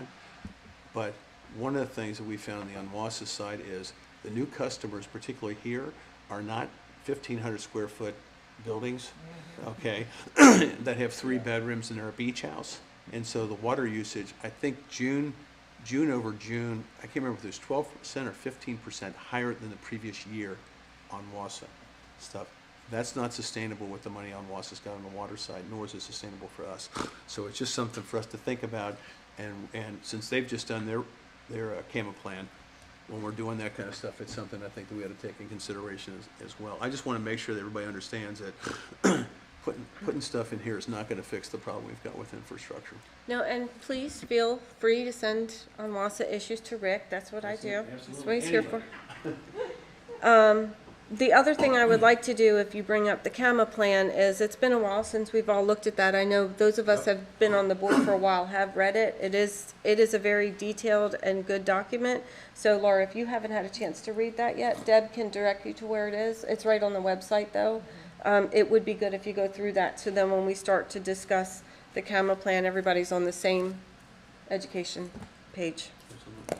Okay, I'm going to move on now to the interlocal agreement between the towns, and Ms. Darian, you did already hit this as well. I did. So if there's no questions by the board at this point in time, you could simply just read the specific action requested on the agenda. And then, So move. okay, If so you we have a could- motion to If you approve. can read the language on the agenda. Okay, Mayor may request a motion to approve interlocal agreement as presented and possibly amended, which shall be agreed upon Just this. by the town attorney, town manager for implementation of a partnership to solicit proposals for the management of solid waste, including trash and recycling services to the residents of the towns represented. Do we have a second? Second. Any discussion? Aye. All in favor? Aye. Okay. All right, so we are up to the last open forum. Do we have anybody signed up? Mark Barefoot, 2181 New River Inlet Road. Is it possible to speak on 2 different 3 minutes? One is general manager for the... You get 3 minutes total. To do them both? Yeah. All right, so with the hat on, I'm representing my professional position as the general manager at the Tiki Bar. I moved down here in September 15. It was a wonderful place. It still is. The place has come a long way. We only had one fireman at each fire station when I got here. I volunteered. I love this place. I've been gone for 3 years. I kept my mouth shut and stayed away. I'm back now because I love this place. I took the job at the Tiki Bar because I love this place. Everybody in this room, I think, has visited the Tiki Bar at one time or another. It is a great place to meet the locals. It supports all that staff. When you're eating at a restaurant, a hotel, wherever you're at, getting your rental cleaned, all these people have to work. All these middle-class people that don't have millions of dollars in the bank, when they get done working at 11 o'clock, they won't let their hair down. So they come out and they enjoy life. And a lot of people go to restaurants, they come back at 10 o'clock after having a drink or two, and then they have a nightcap and they walk home, which is great to keep people off the road driving. But to speak for the owners, they're all 3 property owners here at North Topsail. They all love the place. I can tell you right now, I don't need to give away figures and profits, but that store is open for one reason only, for the community. Because I can tell you right now, there's no profit in it. All right, guys? Labor, costs, inventory. If you want a bag of ice, you can get a bag of ice now. If you want just a biscuit, whatever.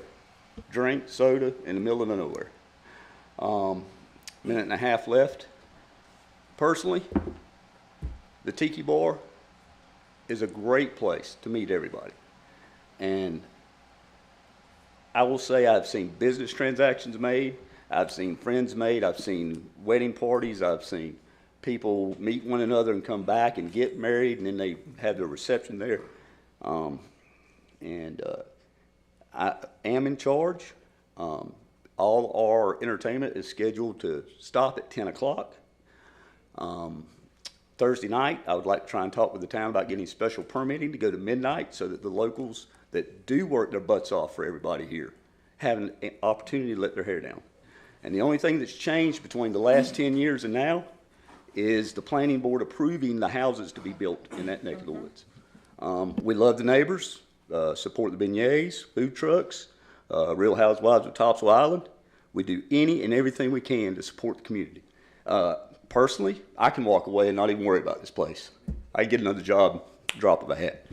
I'm here for one reason, and that's so that the people can be served and enjoy North Topsail Beach. That's why I'm back. And thank you guys for having 27 irons in the fire, water, sewer, power, and everything.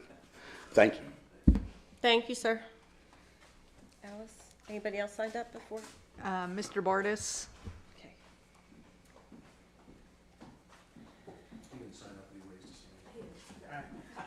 Okay. Thank you for recognizing me, Shane Bardis, 13 Osprey Drive. I have no issue with the bottom leases for oysters. And I think that's the distinction I really need to make clear is the difference between water column, oyster farming, and then bottom leases. Bottom leases are traditional oyster farm. That's where oysters live. That's where they're most beneficial.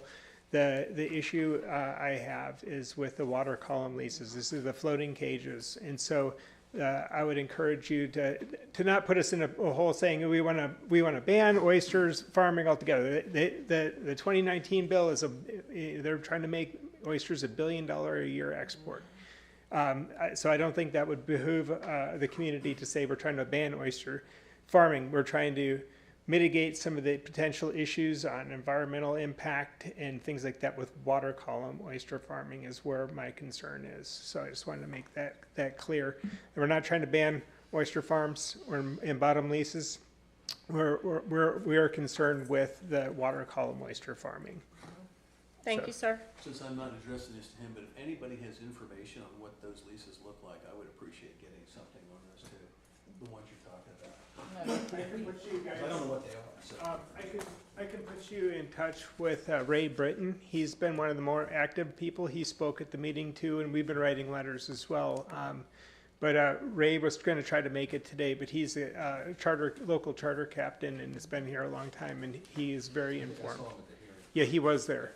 I talked to him right before the meeting. He couldn't make it today, but he'd be a good person to help inform me. He's where I get my information from. So, point of wording, which I learned, the franchises, which are the bottom leases, which can date back to deeded, ownership. Some of them around here date back into the early 1900s for the old school oyster farms. So very different than the, bagged lease farms that we're talking about now. Yeah, in the leases are 10-year period right now. Right. So For the bagged ones. for all of them are 10-year leases, from my understanding. Well, I think the ones that are franchises, I think those are in perpetuity if you have a. Well, the new ones that are being requested are 10-year leases. So I don't know about the ones that are currently there. Okay. Thank you. Thank you. Thank you. Okay, the next item would be the attorney's report. Sorry, I didn't sign up. Can I speak? Yes, Jeremy, you certainly can. You get 3 minutes. All right. Jeremy Grove, 2210 New River Inlet Road. I wasn't planning on speaking, but I just wanted to touch base on some things I heard today. For one, I live right across the street from the Tiki Bar, and I sleep most nights with my windows open, and I don't hear anything. So it sounds like most of the complaints are coming from the people that must have moved into the new construction that was built, which really shouldn't have been built in the first place, but it is what it is. And to Jeff Meyer's point, what I do hear is the construction across the road that wakes me up at 7 a.m. every morning, because I can hear the hammering and all the sounds. So some of us do work late and try to get some sleep, and the 7 a.m. construction starting every day is somewhat of a nuisance. Which is to my next point, we're up here talking about too many oyster traps, when our real problem is too much building going on this island and on the mainland. The amount of construction is out of control. We don't have the infrastructure for it. We have one road that we have to come up and down. And then people are talking about lowering the speed limit to 35 miles an hour. It already takes me forever just to get off the island, to go to work or go to an appointment or go to a food line and go shopping. To lower it to 35 miles an hour is completely ridiculous to me. The guys that were here, I don't know where they went, but they were talking about pedestrians. In all the years I lived here, as far as I can recall, I don't recall a lot of pedestrians getting hurt or hit or anything on the road at New River Inlet. It sounds like most of the complaints are coming from probably people that live in Oyster or somewhere that lives right here that can cross the bridge in a second. For those of us that live up on the north end, it takes a very long time to get down the road as it is, especially during tourist season. So to lower it to 35 miles an hour is a very big inconvenience for all of us. So please take that under consideration. Thank you. Thank you. Okay, Mr. Eads, attorney's report. Mayor does not have a report this month either. So we're going to start with Ms. Plato. And I will keep it very short. So the turtle nesting season has come to a conclusion. Not that it's a contest or anything, but North Topsail Beach did have 67 nests this year. Surf City had 31.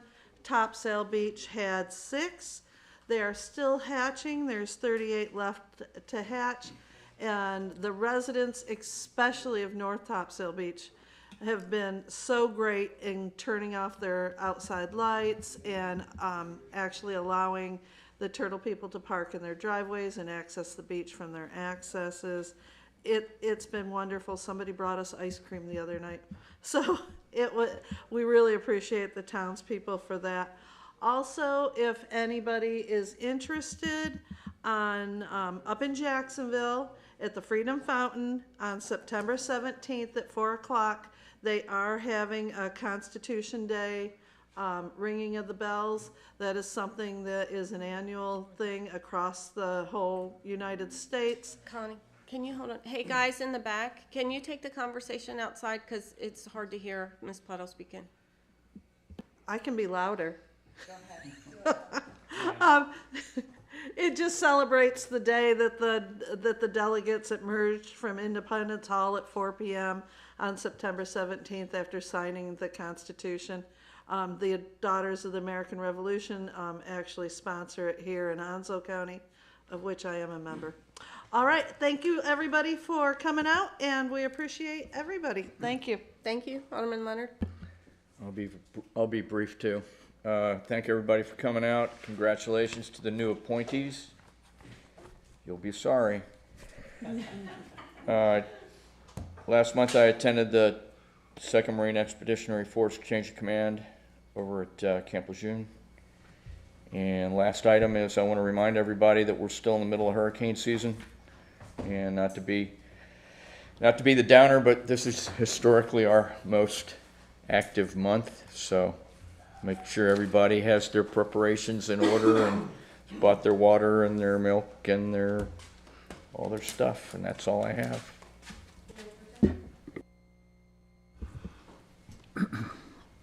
To be brief, I would encourage anyone and everyone that is interested. The state legislature passed the Regulatory Reform Act of 2024. There are lots of changes in there that affect the coast. There is an excellent review article in the Coastal Review online. If you will search for Regulatory Reform Act, you'll find it. But the primary thing is that the requirement to report your recreational fish catch has been moved back a year. Give time to the agency to work out the details of that.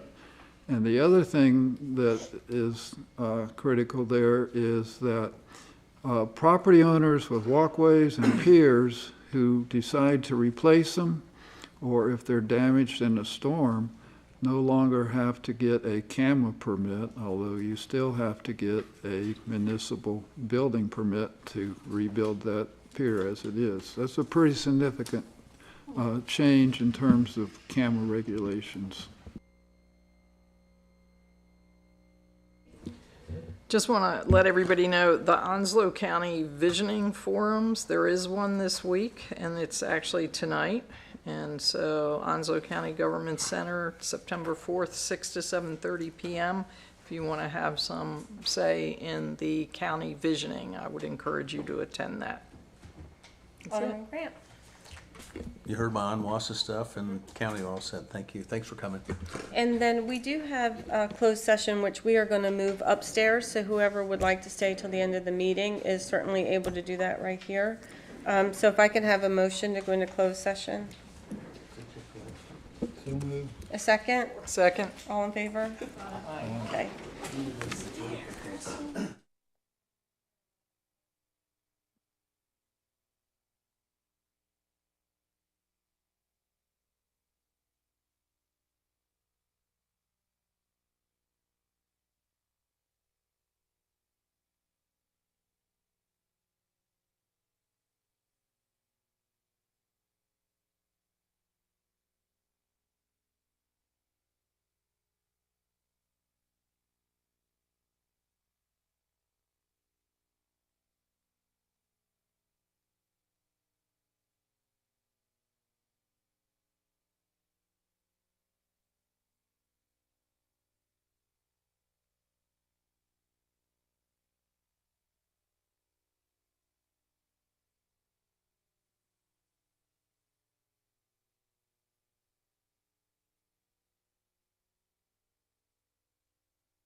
I want to report that the board is back from closed session and no action was taken in closed session. So I'm looking for a motion to adjourn. So moved. Second? Second. All in favor? Aye.